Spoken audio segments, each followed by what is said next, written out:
السلام عليكم ورحمة الله وبركاته. إن الحمد لله نحمده ونستعينه ونستغفره ونعوذ بالله من شرور أنفسنا ومن سيئات أعمالنا. من يهده الله فلا مضل له ومن يضلل فلا هادي له. وأشهد أن لا إله إلا الله وحده لا شريك له وأشهد أن محمدا عبده ورسوله أرسله بالهدى ودين الحق ليظهره على الدين كله ولو كره المشركون.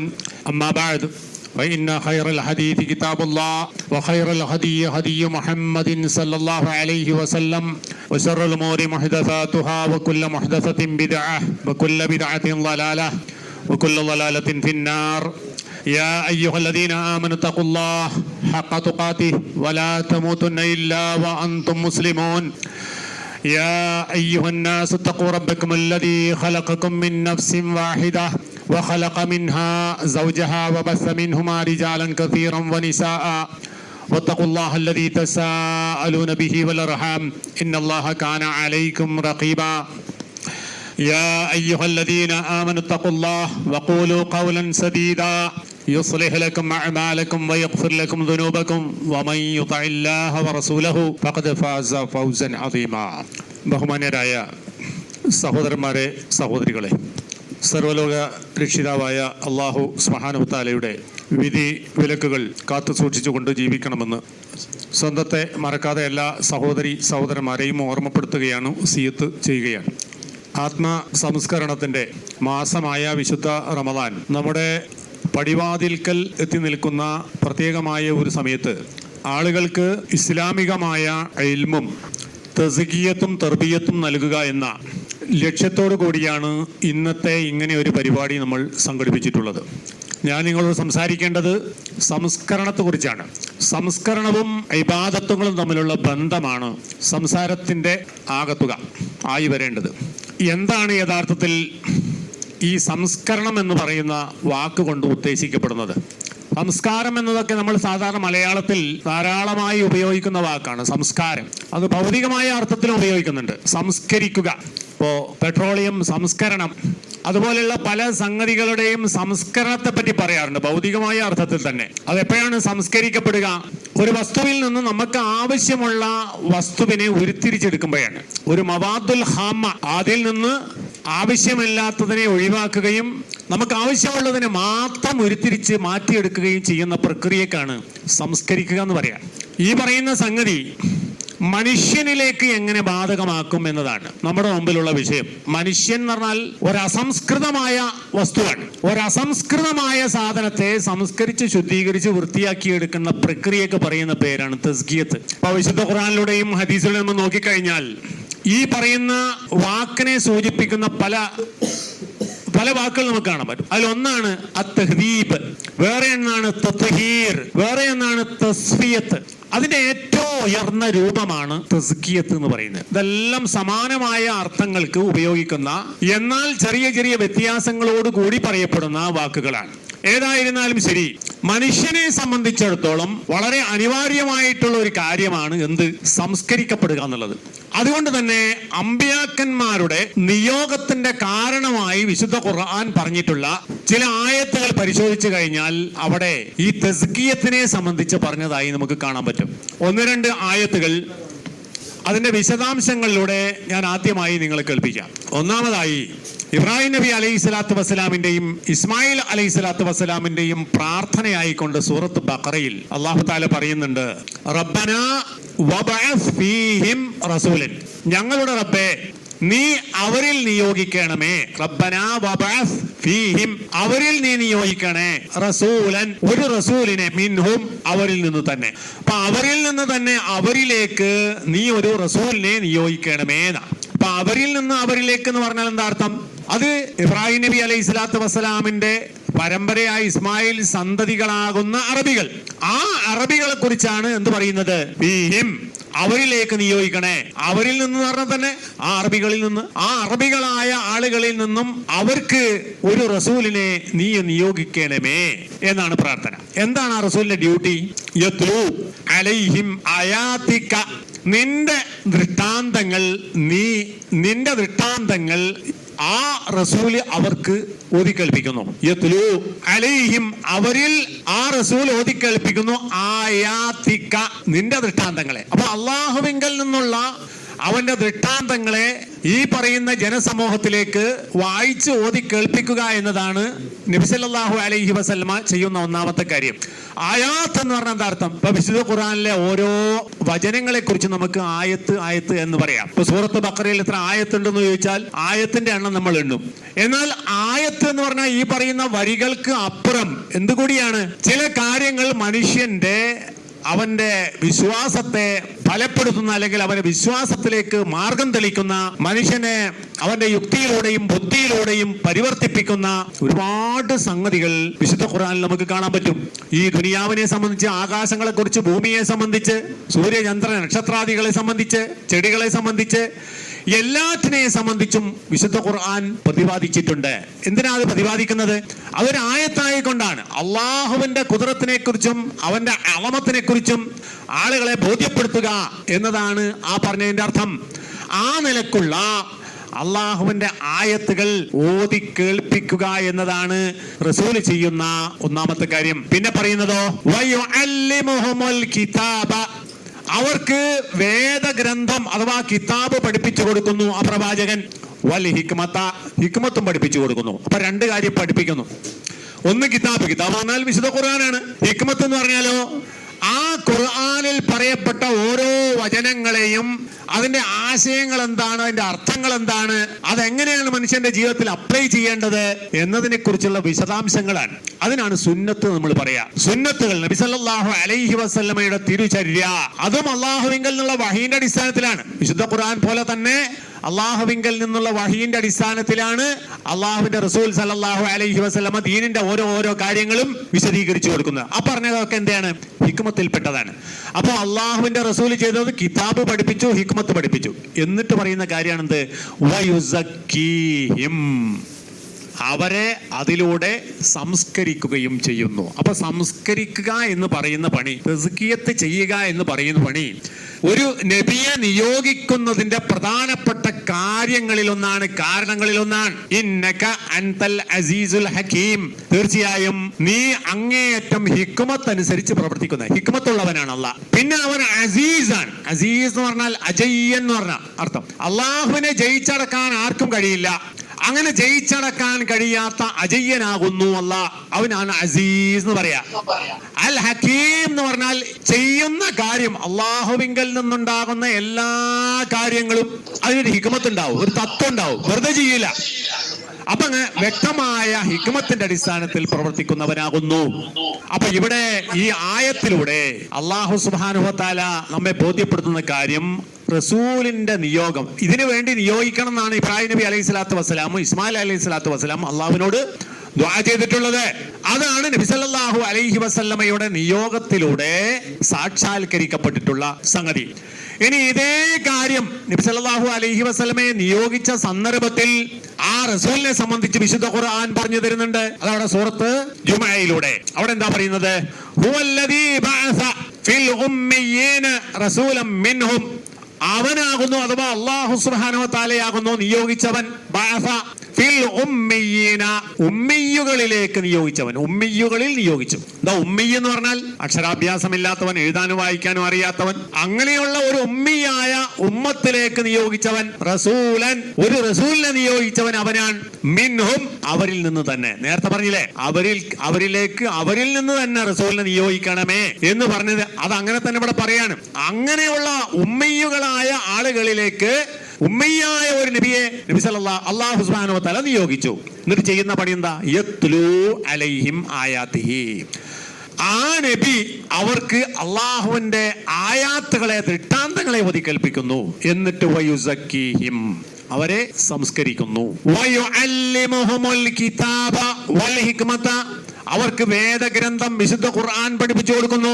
ആ വിശുദ്ധ ഖുർആന്റെ വിശദീകരണങ്ങളും വ്യാഖ്യാനങ്ങളുമായ ഹദീസാകുന്ന ഹിക്മത്തുകളും അവർക്ക് പഠിപ്പിച്ചു കൊടുക്കുന്നു. വഇൻ കാനൂ മിൻ ഖബ്ലു ലഫീ ളലാലിൻ മുബീൻ, മുബീൻ. അവർ ഈ വേദഗ്രന്ഥം അവതരിപ്പിക്കപ്പെടുന്നതിന് മുമ്പ്, ഈ റസൂൽ നിയോഗിതനാകുന്നതിന് മുമ്പ് അവരാരായിരുന്നു? ലഫീ ലലാലിം മുബീൻ. അവർ വ്യക്തമായ വഴികേടിലായിരുന്നു. അപ്പൊ വ്യക്തമായ വഴികേടിലായിരുന്ന ഒരു ഉമ്മത്തിലേക്ക് അവരെ ലോകത്തിന്റെ ഏറ്റവും സമുന്നതമായ നിലവാരത്തിലേക്ക് ഉയർത്തിക്കൊണ്ടുവരത്തക്ക വിധത്തിൽ ഒരു നബി സല്ലല്ലാഹു അലൈഹി വസല്ലമയുടെ നിയോഗവും ആ നിയോഗത്തിന്റെ ഫലങ്ങളും ഉണ്ടായി എന്നതാണ് നമ്മൾ പിന്നീട് അനുഭവിക്കുന്ന ഒരു കാര്യം. ലോകത്ത് ഒരുപാട് ആദർശങ്ങളും ഒരുപാട് കാഴ്ചപ്പാടുകളും ഒക്കെ ഉണ്ടായിട്ടുണ്ട്. അത് ഏതെങ്കിലും വ്യക്തികൾ കേന്ദ്രീകരിക്കുന്നതാണ്. അത് ഒരു കാലത്ത് സമൂഹത്തിൽ വ്യാപകമായ സ്വാധീനങ്ങൾ ഉണ്ടാക്കിയിട്ടുണ്ട്.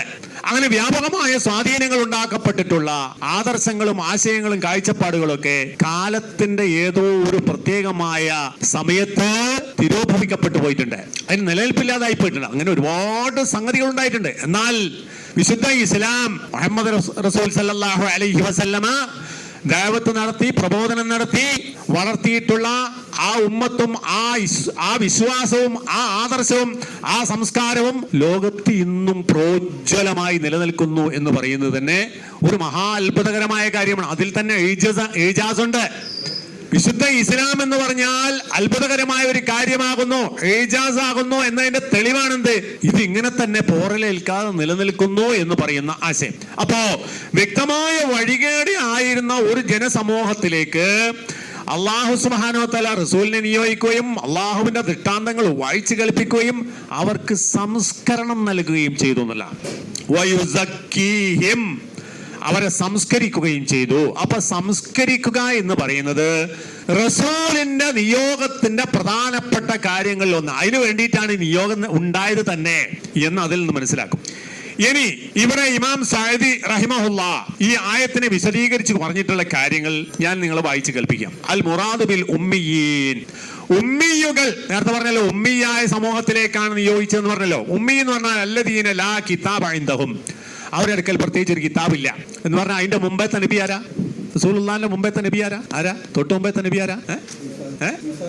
ഈസാ നബി അല്ലേ? ആ സന്ദേശം ആർക്ക് കിട്ടുന്നില്ല? അറബികളാവുന്ന ആളിലേക്ക് വന്നിട്ടില്ല. അപ്പൊ അവരെ സംബന്ധിച്ചിടത്തോളം അവരുടേതായ ഒരു കിതാബില്ല. അവരാരുടെ മില്ലത്താന്ന് പറഞ്ഞേ? അറബികൾ ഇബ്രാഹിം നബി അലൈഹി സ്വലാത്തു വസ്സലാമിന്റെ മില്ലത്തിൽ ജീവിക്കുന്നവരാണെന്നല്ല പറഞ്ഞത്. അപ്പൊ ആ നിലക്ക് ഇവരുടെ കയ്യിൽ എന്തില്ല? ഒരു കിതാബില്ല. അല്ലദീന ലാ കിതാബ ഇൻദഹും, അവർക്ക് കിതാബില്ല. കിതാബ് വേണം എന്താ നേരെ ആകണമെങ്കിൽ, ഒരാൾക്ക് മനുഷ്യനായി ജീവിക്കണമെങ്കിൽ, മാർഗദർശനം കിട്ടണമെങ്കിൽ അള്ളാഹുവിങ്കൽ നിന്നുള്ള കിതാബ് ഉണ്ടാകണം. അതുവരെ കയ്യിലില്ല. വലാ അഫറ റിസാലത്തിൻ, റിസാലത്തിന്റെ അടയാളങ്ങളും ഇല്ലാന്ന്. റിസാലത്ത് എന്താ? അല്ലാഹു തആല നിയോഗിക്കുന്ന റസൂലുമാരുടെ സന്ദേശങ്ങൾ. ആ സന്ദേശത്തിന്റെ അടയാളങ്ങൾ എവിടെ കാണുന്നില്ല? റസൂലുള്ളാഹിന്റെ ഉമ്മത്ത് തന്നെ ആരാ? അറബികൾ. ഈ അറബികൾക്കിടയിൽ അത് കാണുന്നില്ല. മിനൽ അറബി വഗൈരിഹിം, അറബികളാകട്ടെ അറബികൾ അല്ലാത്തവരാകട്ടെ അവരിൽ അതിന്റെ അഫർ കാണുന്നില്ല. അങ്ങനെയുള്ള ഒരു സമൂഹമാണ്. അതുകൊണ്ട് ആണ് അവരെ കുറിച്ച് എന്ത് പറഞ്ഞത്? ഉമ്മി എന്ന് പറഞ്ഞാൽ. ഉമ്മി എന്ന് പറഞ്ഞ ഉദ്ദേശിക്കുന്നത് അതാണ്. അല്ല തീരെ എഴുതാനും വായിക്കാനും അറിയാത്തവരെന്നല്ല, തീരെ എഴുതാനും വായിക്കാത്തവരെന്നല്ല. അവിടെ വായിക്കുന്നവരുണ്ട്, പഠിച്ചവരുണ്ട്. ലോകത്തിലെ വലിയ വലിയ സാഹിത്യത്തിന്റെ സാമ്രാജ്യത്തിന്റെ അതിന്റെ നെറുകയിൽ ജീവിച്ചവരായ ആളുകൾ ജാഹിലിയ കാലഘട്ടത്തിൽ ജീവിച്ചവരാണ്. അപ്പൊ അതൊക്കെ അവർ ഉണ്ട്. പക്ഷെ അവർക്ക് ഇല്ലാത്തൊരു കാര്യമുണ്ട്. എന്ത്? ജീവിതത്തിന്റെ വഴി അവർക്കറിയില്ല. അതേ മാത്രം പ്രശ്നം. ഭൗതികമായ കാര്യങ്ങളൊക്കെ ഉണ്ട്, അതൊന്നും കുറവില്ല. അപ്പൊ അങ്ങനെയുള്ള ഒരു സമൂഹം എന്നാണ് എന്തിന്റെ അർത്ഥം? ഉമ്മിയായ സമൂഹം എന്ന് പറഞ്ഞാൽ അർത്ഥം മിമ്മൻ ലൈസൂ മിൻ അഹ്ലിൽ കിതാബ്. എന്നാൽ അവിടെ വേറൊരു കൂട്ടരുണ്ട്. അവരാരാണ്? അഹ്ലി കിതാബുകാരാണ്. അവർക്ക് എന്തുണ്ട്? അവിടെ കിതാബുണ്ട്. അതാണ് തൗറാത്ത്, അല്ല ഇഞ്ചീല്.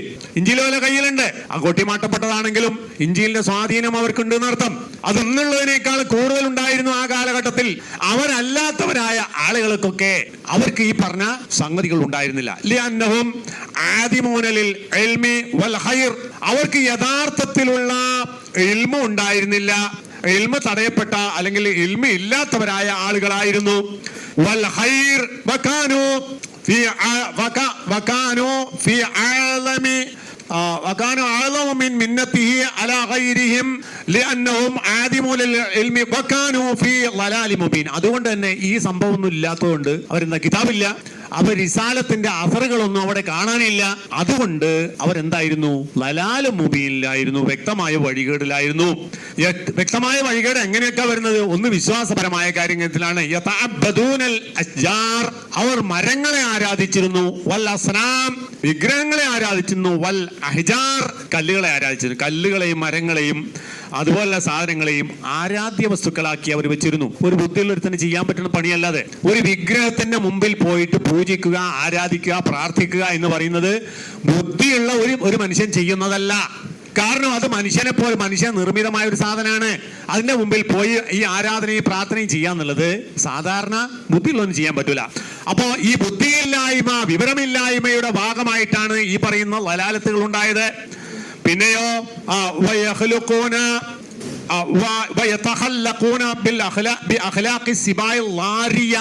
അപകടകാരികളായ ഉപദ്രവകാരികളായ ജന്തുക്കളുടെ അഥവാ വന്യജന്തുക്കളുടെ സ്വഭാവമായിരുന്നു അവർക്ക്. ആർക്ക്? ഖുർആൻ ഇറങ്ങിയിട്ടുള്ള കാലഘട്ടത്തിലുള്ള ജനസമൂഹത്തിന്റെ അവസ്ഥ വന്യജന്തുക്കളുടെ സ്വഭാവം പോലുള്ള സ്വഭാവമായിരുന്നു. അതിന്റെ അടയാളം എന്താ? കൂടുതൽ ബലവാനായ, ശക്തിയുള്ളവൻ ദുർബലനായ ആളെ പിടിച്ചു തിന്ന, വലിയ സിംഹങ്ങൾ തൊട്ട് താഴെയുള്ളതിനെ പിടിച്ചു തിന്ന, ഇതുപോലെയുള്ള ഒരു അവസ്ഥയായിരുന്നു. കഴിവുള്ളവൻ, യൂക്കുള്ളവൻ കാര്യക്കാരനായി തീരുക. അവിടെ നീതിയില്ല, ന്യായമില്ല, മര്യാദയില്ല, അതൊന്നും ഇല്ലാത്തൊരു സമുദായമായിരുന്നു. അവർ അങ്ങേയറ്റം വലിയ വിവരക്കേടിലായിരുന്നു. ഏത് ഇൽമ്? അമ്പിയാക്കന്മാര് മുഖേന അല്ലാഹു സുബ്ഹാനഹു വ തആല പഠിപ്പിച്ചിട്ടുള്ള ഇൽമ്, വേദഗ്രന്ഥങ്ങളിലൂടെ പഠിപ്പിക്കപ്പെട്ടിട്ടുള്ള ഇൽമ്, ആ ഇൽമ് അവർക്കില്ല. ആ ഇൽമില്ലാഞ്ഞാൽ പിന്നെ വേറെ ദുനിയാവിൽ എന്ത് ഇൽമുണ്ടായിട്ടും കാര്യമില്ല. ഭൗതികമായി മനുഷ്യൻ എത്ര പുരോഗമിച്ചിട്ടും കാര്യമില്ല. അവൻ അടിസ്ഥാനപരമായി ഉണ്ടാകേണ്ടത് അമ്പിയാക്കന്മാരിലൂടെ പഠിപ്പിക്കപ്പെട്ട അറിവ് കിട്ടുക എന്നല്ല. അത് അവർക്ക് ഉണ്ടായിരുന്നില്ല. അപ്പോഴാണ് അല്ലാഹു തആല അവരിൽ ഒരു റസൂലിനെ നിയോഗിച്ചത്. മിൻഹും, അവരിൽ നിന്നും തന്നെയുള്ള ഒരു പ്രവാചകനെ, റസൂലിനെ നിയോഗിച്ചു. എന്നാൽ അയാൾ ആരാണ് എന്ന് അവർക്കറിയാം. ഏത് തറവാട്ടുകാരനാണ് എന്നറിയാം. ഖുറൈശി ഗോത്രക്കാരനാണ്, ഹാശിം പരമ്പരയിലുള്ള ആളാണ് എന്നൊക്കെ അവർക്ക് തിരിച്ചറിയാൻ പറ്റിയ റസൂലിനെയാണ് വായിച്ചത്. പിന്നെയോ ആ നബിയുടെ നല്ല സുന്ദരമായ വിശേഷണങ്ങളെ കുറിച്ച് അവർക്കറിയാം. അദ്ദേഹത്തിന്റെ സിദ്ഖ്, സത്യസന്ധതയെ പറ്റി അവർക്കറിയാം. അങ്ങനെ അവർക്ക് എല്ലാ നിലക്കും പരിചയമുള്ള ഒരു റസൂലിനെയാണ് അവർക്ക് നിയോഗിച്ചിട്ടുള്ളത്.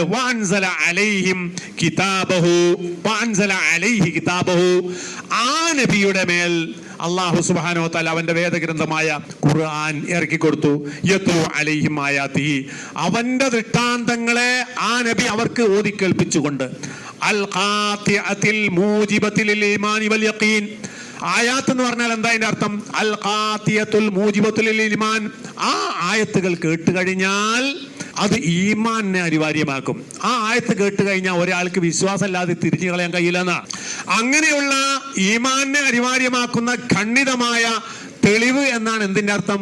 ആയാത്ത് എന്ന് പറഞ്ഞാൽ അർത്ഥം.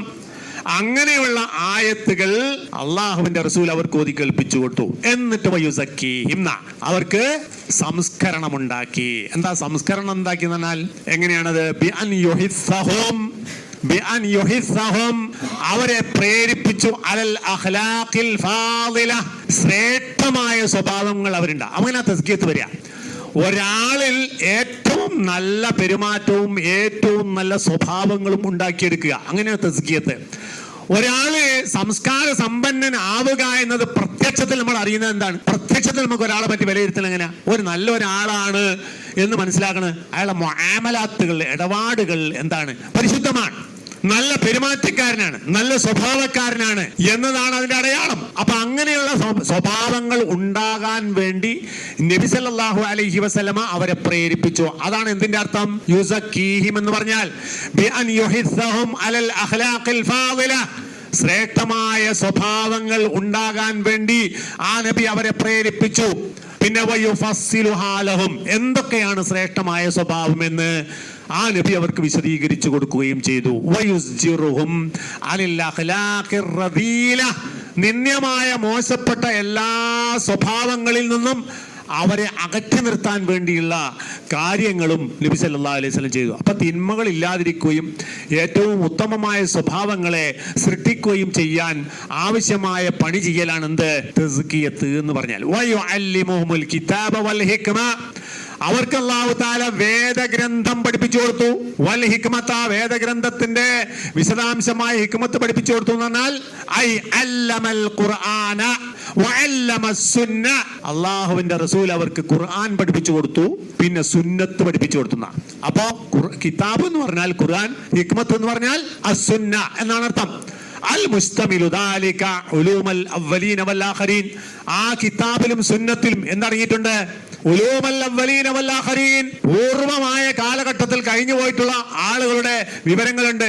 ആദം നബി അലൈഹി സ്വലാത്തു വസ്സലാം മുതൽ മുഹമ്മദ് റസൂൽ സല്ലല്ലാഹു അലൈഹി വസല്ലം വരെയുള്ള അമ്പിയാക്കന്മാരുടെ കഥയുണ്ട്, അവർ ജീവിച്ച തലമുറകളുടെ കഥകളുണ്ട്, അതൊക്കെ വിശുദ്ധ ഖുർആനിലുണ്ട്. വൽ ആഖിരീൻ, പിന്നീട് വന്നവരിലുണ്ട്, ആദ്യകാലത്തുണ്ട്, പിന്നെ വന്നവരുടെയും കാര്യങ്ങൾ, അവരെ കുറിച്ചുള്ള ഉലൂമുകൾ ഉൾക്കൊള്ളുന്നതാകുന്നു അത്. വകാനു ബഅദ ഹാദ തഅലീം വതസ്കിയ മിൻഹു അഅലമുൽ ഖൽഖി. അങ്ങനെ അവരായി ആര്? നബി സല്ലല്ലാഹു അലൈഹി വസല്ലമ നിയോഗിക്കപ്പെട്ട സമുദായമായി തീർന്നു. വകാനു ബഅദ ഹാദ തഅലീം, ഈ നിലക്കുള്ള പഠിപ്പിക്കലുകൾ അവിടെ നടന്നപ്പോ, വതസ്കിയ, ആ നിലക്കുള്ള സംസ്കരണ പ്രവർത്തനങ്ങൾ അവിടെ നടന്നപ്പോൾ, മിൻഹു, ആ നബിയിൽ നിന്നുള്ള സംസ്കരണവും തഅലീമും നടന്നപ്പോ അവരായി ആരായി? അഅലമുൽ ഖൽഖി, സൃഷ്ടികളിൽ ഏറ്റവും വിവരമുള്ളവരായി. അഅലമുൽ ഖൽഖി ബൽ കാനു അയിമ്മത അഹ്ലിൽ ഇൽമി വദ്ദീൻ, മാത്രമല്ല ഇൽമിന്റെയും ദീനിന്റെയും ഇമാമുമാർ, അതിന്റെ നായകന്മാരായി അവർ മാറി. അള്ളാഹുവിന്റെ റസൂൽ വളർത്തിയിട്ടുള്ള തലമുറ, സഹാബത്ത്, ആ ഖുലഫാഉർ റാഷിദീങ്ങൾ അടങ്ങുന്ന ആളുകൾ ആരാണ്? ദീനിന്റെ അയിമ്മത്താണ് അവർ. അതിന് മുമ്പ് ആരാണ്? വളരെ മോശപ്പെട്ടവരാണ്. ഉമർ ബിൻ ഖത്താബ് റളിയല്ലാഹു അൻഹുവിന്റെ ഒക്കെ ചരിത്രങ്ങൾ നമ്മൾ വായിച്ചിട്ടുണ്ട്. വളരെ മോശപ്പെട്ട ജീവിത രീതി കൈക്കൊണ്ട് ജീവിച്ചു പോയിട്ടുള്ള ആളാണ്, മഹാഭോക്കിരിയായ ആളാണ്. അങ്ങനെയുള്ള ഉമർ ബിൻ ഖത്താബ് റളിയല്ലാഹു അൻഹു ആണ് ഇസ്ലാമിക ലോകത്ത് റസൂൽ കഴിഞ്ഞാൽ പിന്നെ മൂന്നാമന്ന. റസൂൽ കഴിഞ്ഞാൽ അബൂബക്കർ സിദ്ദീഖ്, അത് കഴിഞ്ഞാൽ പിന്നെ ഉമർ ബിൻ ഖത്താബ് റളിയല്ലാഹു അൻഹു. അങ്ങനെ ഏറ്റവും മോശപ്പെട്ട ജീവിത രീതിയിൽ കഴിഞ്ഞു പോയിട്ടുള്ള ആള് ലോകത്തിന്റെ നേതാവായി മാറി എന്നതാണ് നബി സല്ലല്ലാഹു അലൈഹി വസല്ലമയുടെ ഈ അധ്യാപനവും ഈ തസ്കിയത്തും കിട്ടിയത് കൊണ്ട് അവർക്കുണ്ടായിട്ടുള്ള നേട്ടം. പിന്നെയോ സൃഷ്ടികളുടെ കൂട്ടത്തിൽ, മനുഷ്യന്മാരുടെ കൂട്ടത്തിൽ ഏറ്റവും നല്ല സ്വഭാവത്തിന്റെ പരിപൂർണന്മാരായി അവർ മാറുകയും ചെയ്തു. വഅഹ്സനുഹും ഹദിയൻ, ഏറ്റവും നല്ല മാർഗദർശനം നേടിയവരായി.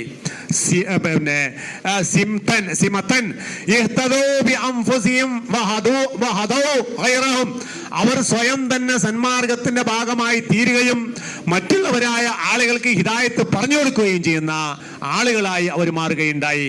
ഫസാറു അയിമ്മത്തൽ മുഹ്തദീൻ വഹുദാത്തിൽ മുഅ്മിനീൻ, മുഅ്മിനീങ്ങളുടെ നായകന്മാരും സന്മാർഗചാരികളുടെ തലവന്മാരും അവരായി മാറി. ഫലില്ലാഹി അലൈഹിം ബിബഅസിഹി ഹാദർ റസൂൽ സല്ലല്ലാഹു അലൈഹി വസല്ലം അക്ബലു നിഅമ. അതുകൊണ്ടാണ് അല്ലാഹു സുബ്ഹാനഹു വ തആല ലോകത്ത് ഏറ്റവും അധികം നിഅമത്ത് ചൊരിഞ്ഞു കൊടുത്തത് ഇവർക്കാണെന്ന് പറയാൻ കാരണം, അവരിലേക്കാണ് അല്ലാഹു തആല റസൂലിനെ അയച്ചത്, അവർക്കാണ് അതുകൊണ്ട് ദുനിയാവിൽ ഏറ്റവും വലിയ പ്രയോജനം കിട്ടിയത്.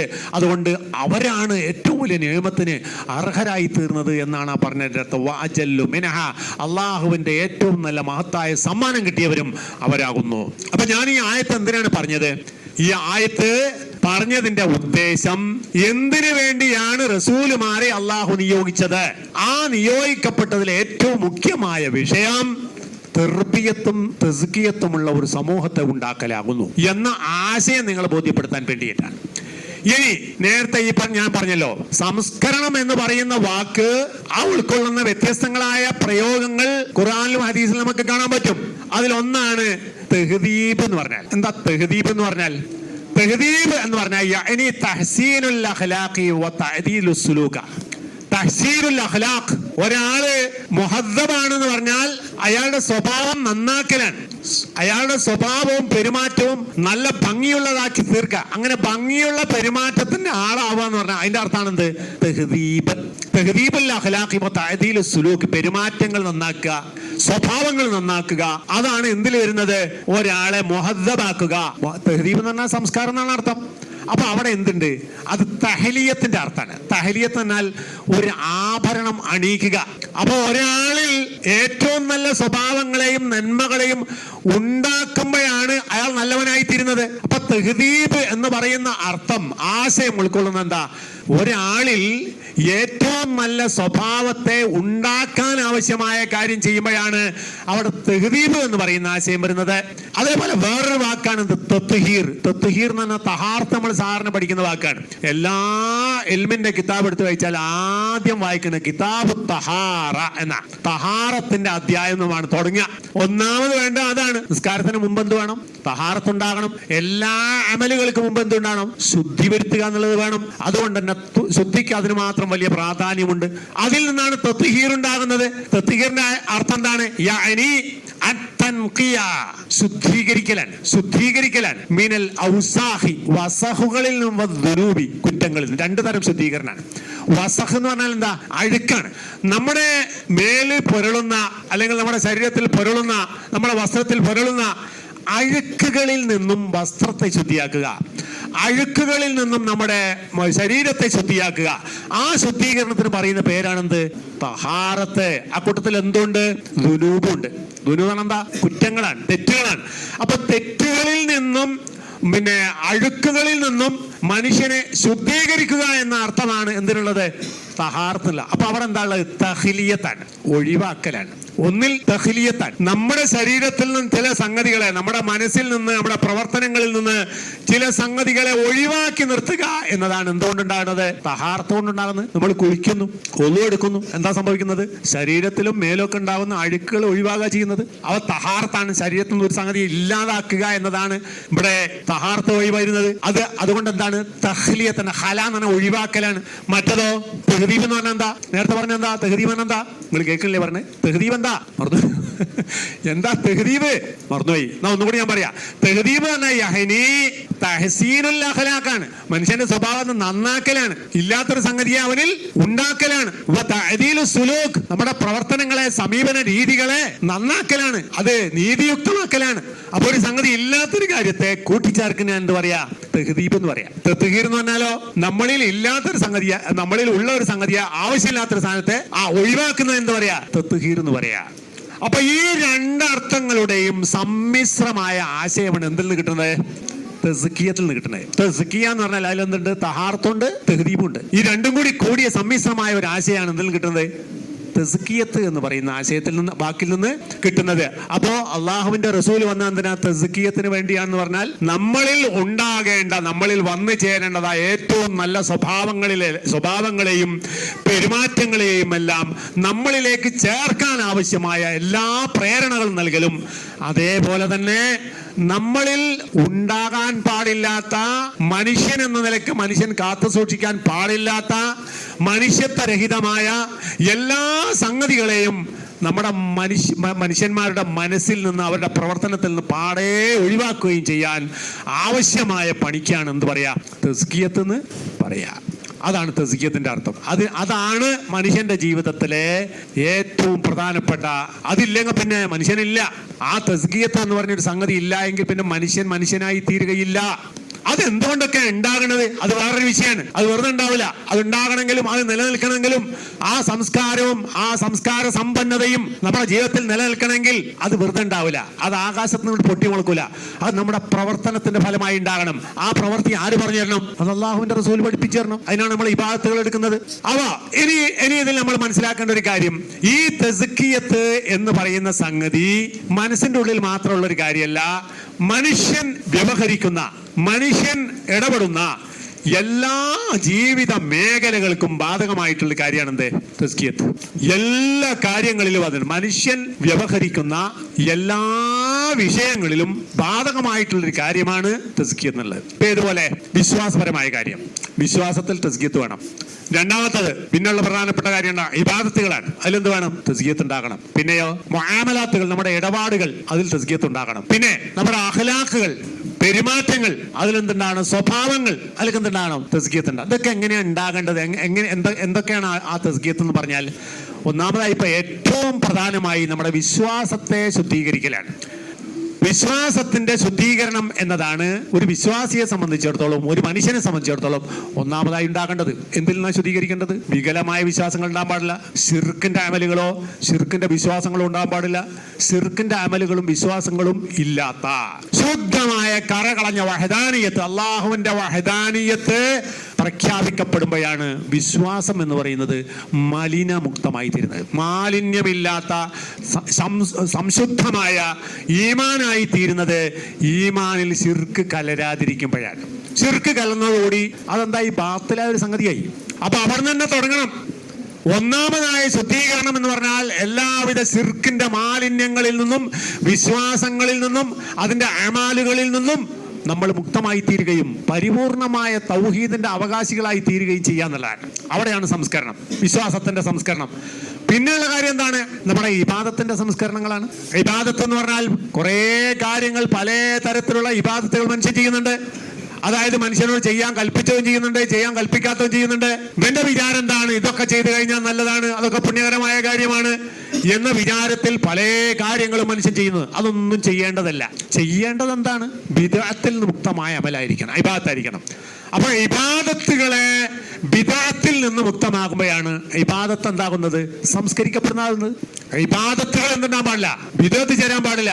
അപ്പൊ നമ്മളിങ്ങനെ പല കാര്യങ്ങൾ ചോദിക്കുമ്പോൾ നമ്മൾ ചിലപ്പോൾ ഉത്തരം പിടിപ്പോവും.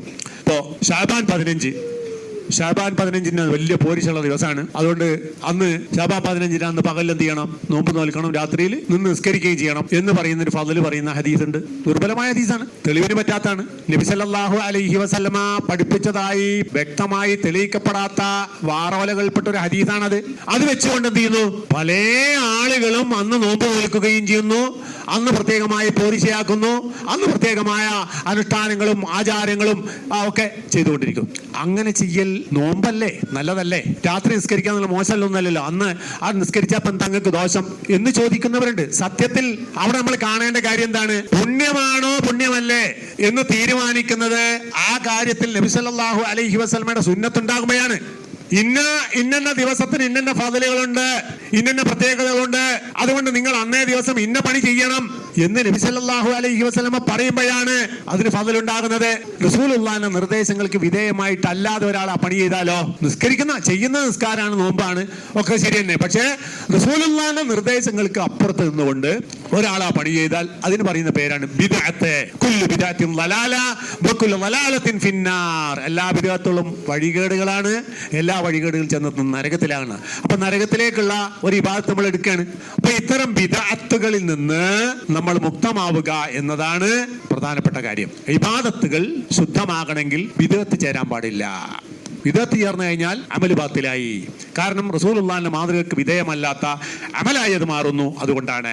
അപ്പൊ എന്തിലൊക്കെയായി? നമ്മുടെ വിശ്വാസത്തിൽ സംസ്കരണം വേണം. രണ്ട്, നമ്മുടെ ഇബാദത്തുകളിൽ സംസ്കരണം വേണം. ഇനി വേണ്ട എന്താണ്? നമ്മളെ മുആമലാത്തുകളിൽ, ഇടപാടുകളിലും വേണം സംസ്കരണം. അതെങ്ങനെ മുആമലാത്തുകൾ സംസ്കരണം ഉണ്ടാവുക? മുആമലാത്തുകൾ എന്ന് പറഞ്ഞാൽ നമ്മളുടെ ഇടപാട് അല്ലാഹു സുബ്ഹാനഹു വ തആല അനുവദിച്ചത് മാത്രമാവുക. ഹലാലായ കാര്യം മാത്രം ഒരാൾ ചെയ്താൽ അയാൾ സംസ്കാര സമ്പന്നനാണ്. അയാൾ എന്ത് വരുന്നില്ല? ഹറാമിന്റെ അംശം കേറുന്നില്ല.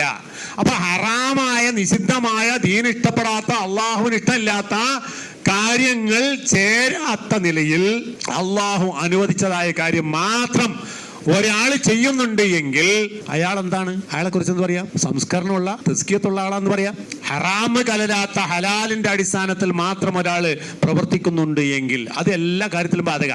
നമ്മൾ തിന്നുന്ന കാര്യമാകട്ടെ, കുടിക്കുന്ന കാര്യമാകട്ടെ, ഉപയോഗിക്കുന്ന കാര്യമാകട്ടെ, എന്ത് കാര്യങ്ങളാകട്ടെ, അവിടെയൊക്കെ അത് ബാധകമാണ്. അതായത് നബി സല്ലല്ലാഹു അലൈഹി വസല്ലമയെ സംബന്ധിച്ച് പറഞ്ഞല്ലോ, റസൂൽ വന്നു, എന്തിനു വന്നു?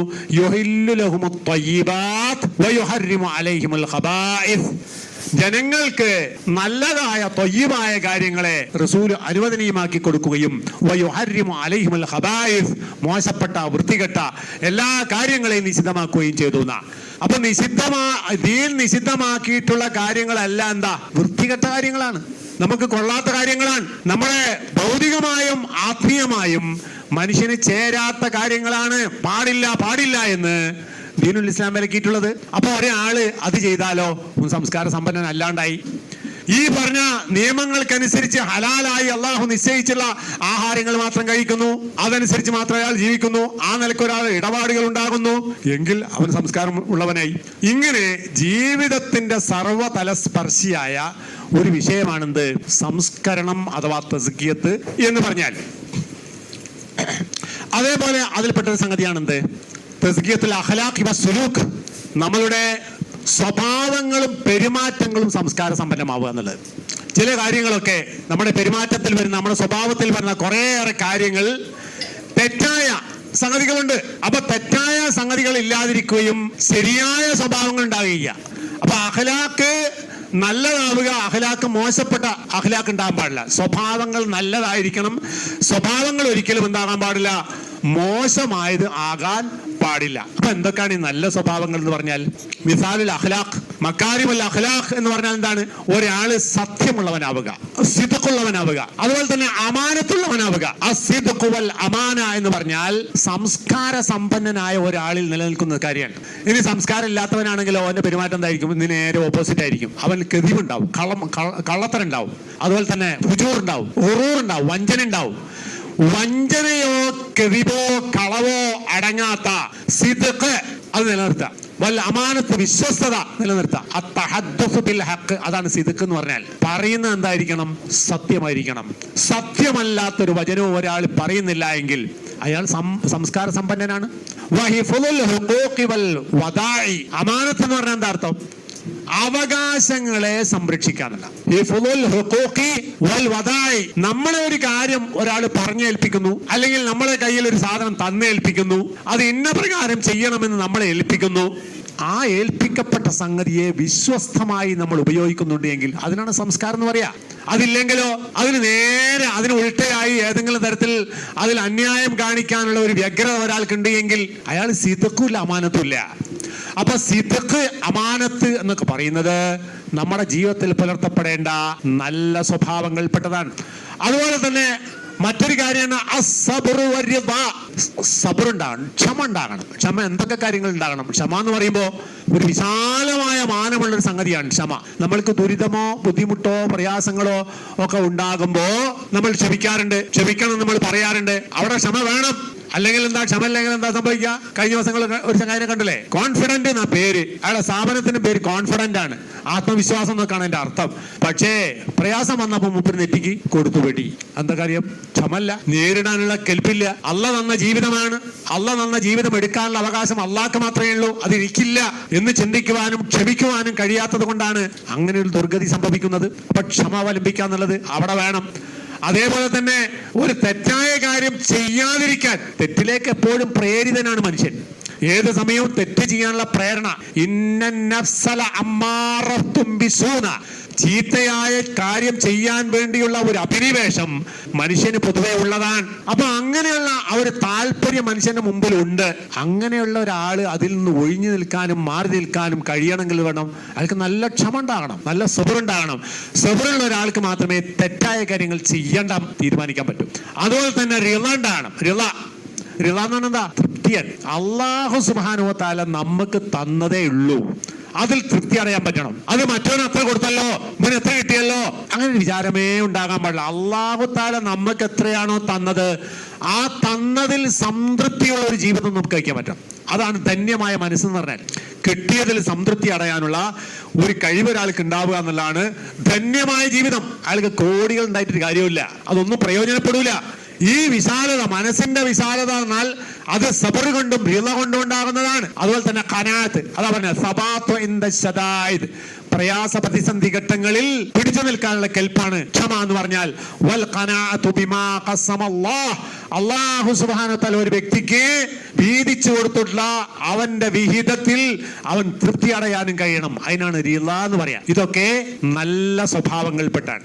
അതേപോലെ മറ്റൊരു കാര്യം അത്തവാളു, വിനയമുള്ളവനാവുക എന്നുള്ളതാണ്. വിനയമുള്ളവനാവുക. മറ്റുള്ളവർക്കൊക്കെ അവനവന്റെ സൗകര്യങ്ങളെ കൊടുക്കാനും അത് താഴ്മ കാണിക്കുവാനും ഒരാൾ കഴിയാണ്. വിനയത്തിന്റെ ആളായി തീരുക എന്ന് പറഞ്ഞാൽ അതിന്റെ എതിരായ ഒരു സംഗതി ഉണ്ട്. എന്താ? അഹങ്കാരാണ്. കിബറുണ്ടാകാൻ പാടില്ല. അതുപോലെ തന്നെ ഞാൻ അത്യാവശ്യം തരക്കേടില്ല എന്നൊരു വിചാരമാക്കണ്ടാവ, നിങ്ങൾ ഉജുബ് എന്നാ പറയാ. അൽ കിബ്റു വൽ ഉജ്ബു. ഇതൊക്കെ മനുഷ്യന്റെ മനസ്സിനെ ബാധിക്കുന്ന മാരകമായ രോഗങ്ങളാണ്. അത്തരം രോഗങ്ങളിൽ നിന്ന്, അത്തരം സ്വഭാവ ദൂഷ്യങ്ങളിൽ നിന്ന് നമ്മൾ രക്ഷപ്പെടുകയും ആരുടെ മുമ്പിലും ഏറ്റവും വലിയ വിനയം കാണിക്കുന്ന അള്ളാഹ് റബ്ബിന്റെ മുമ്പിലാണ്. റബ്ബുൽ ആലമീനായ അള്ളാഹുവിന്റെ മുമ്പിൽ ഏറ്റവും വലിയ വിനയം ഉണ്ടാകണം. അത് കഴിഞ്ഞാൽ പിന്നെ അള്ളാഹു സൃഷ്ടിച്ചിട്ടുള്ള സകല സൃഷ്ടികളോടും വിനയത്തോടു കൂടി പെരുമാറാൻ കഴിയുക എന്നത് ഏറ്റവും നല്ല സ്വഭാവമാണ്. ഇതൊക്കെ എന്തിൽ നിന്ന് ഉണ്ടാകേണ്ടതാണ്? തസ്കിയത്തുള്ള ഒരു മനുഷ്യൻ ഉണ്ടാകിയിരിക്കേണ്ട സ്വഭാവങ്ങളാണ്. അതുപോലെ തന്നെ അർ-റഹ്മത്തു വർ-റിഫ്ഖു, കാരുണ്യം ഉണ്ടാകണം. മറ്റുള്ളവരോടൊക്കെ കനിവും കാരുണ്യം ഉണ്ടാകണം. ലോലയുള്ള മനസ്സായിരിക്കണം. മറ്റുള്ളവരോടൊക്കെ ഒരു കനിവിന്റെ അടിസ്ഥാനത്തിൽ നമ്മൾ പെരുമാറാൻ പറ്റണം. വളരെ സോഫ്റ്റായ നിലയ്ക്ക് ഇടപെടാൻ പറ്റണം. അപ്പൊ സോഫ്റ്റായ നിലയിലുള്ള ഇടപാടുകൾ, അതുപോലെ തന്നെ പരസ്പര കാരുണ്യത്തോടുള്ള പെരുമാറ്റങ്ങൾ, ഇതൊക്കെ റഹ്മത്ത് എന്ന് പറയുന്ന ഗുണം അല്ലെങ്കിൽ റിഫ്ഖ് എന്ന് പറയുന്ന ഗുണം ഒരാളിൽ ഉണ്ടാകുമ്പോൾ മാത്രം സാധ്യമാകുന്ന കാര്യമാണ്. അതേപോലെ മറ്റൊരു കാര്യമാണ് അൽ അഫ്വു വത്തസാമുഹ്. അഫ്വ് ചെയ്യാൻ പറ്റുക, വിട്ടുവീഴ്ച ചെയ്യാൻ പറ്റുക. നമ്മളോട് ഇനി എത്ര കൊടിയ ദ്രോഹം ചെയ്തവനാണെങ്കിലും അവനോട് എന്ത് ചെയ്യണം? ഒരു വിട്ടുവീഴ്ച മനസ്ഥിതി നമുക്ക് ഉണ്ടാകണം.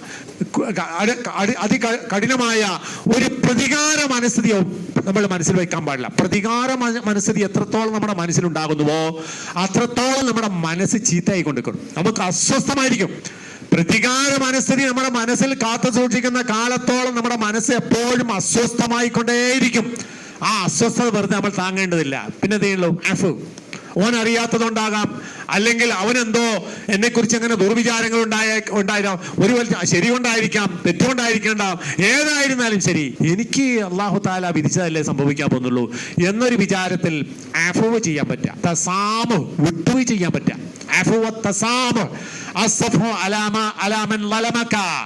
നിന്നെ ഉപദ്രവിച്ചവനോട് നീ വിട്ടുവീഴ്ച ചെയ്യുക. നിന്നോട് ഇങ്ങോട്ട് ദ്രോഹം ചെയ്തവനെ പോലും നീ അങ്ങോട്ട് ഇഹ്സാൻ കൊണ്ട് നേരിടുക. അതാണ് നിന്നോട് ദ്രോഹം ചെയ്തവനോടും നീ എന്ത് ചെയ്യണം?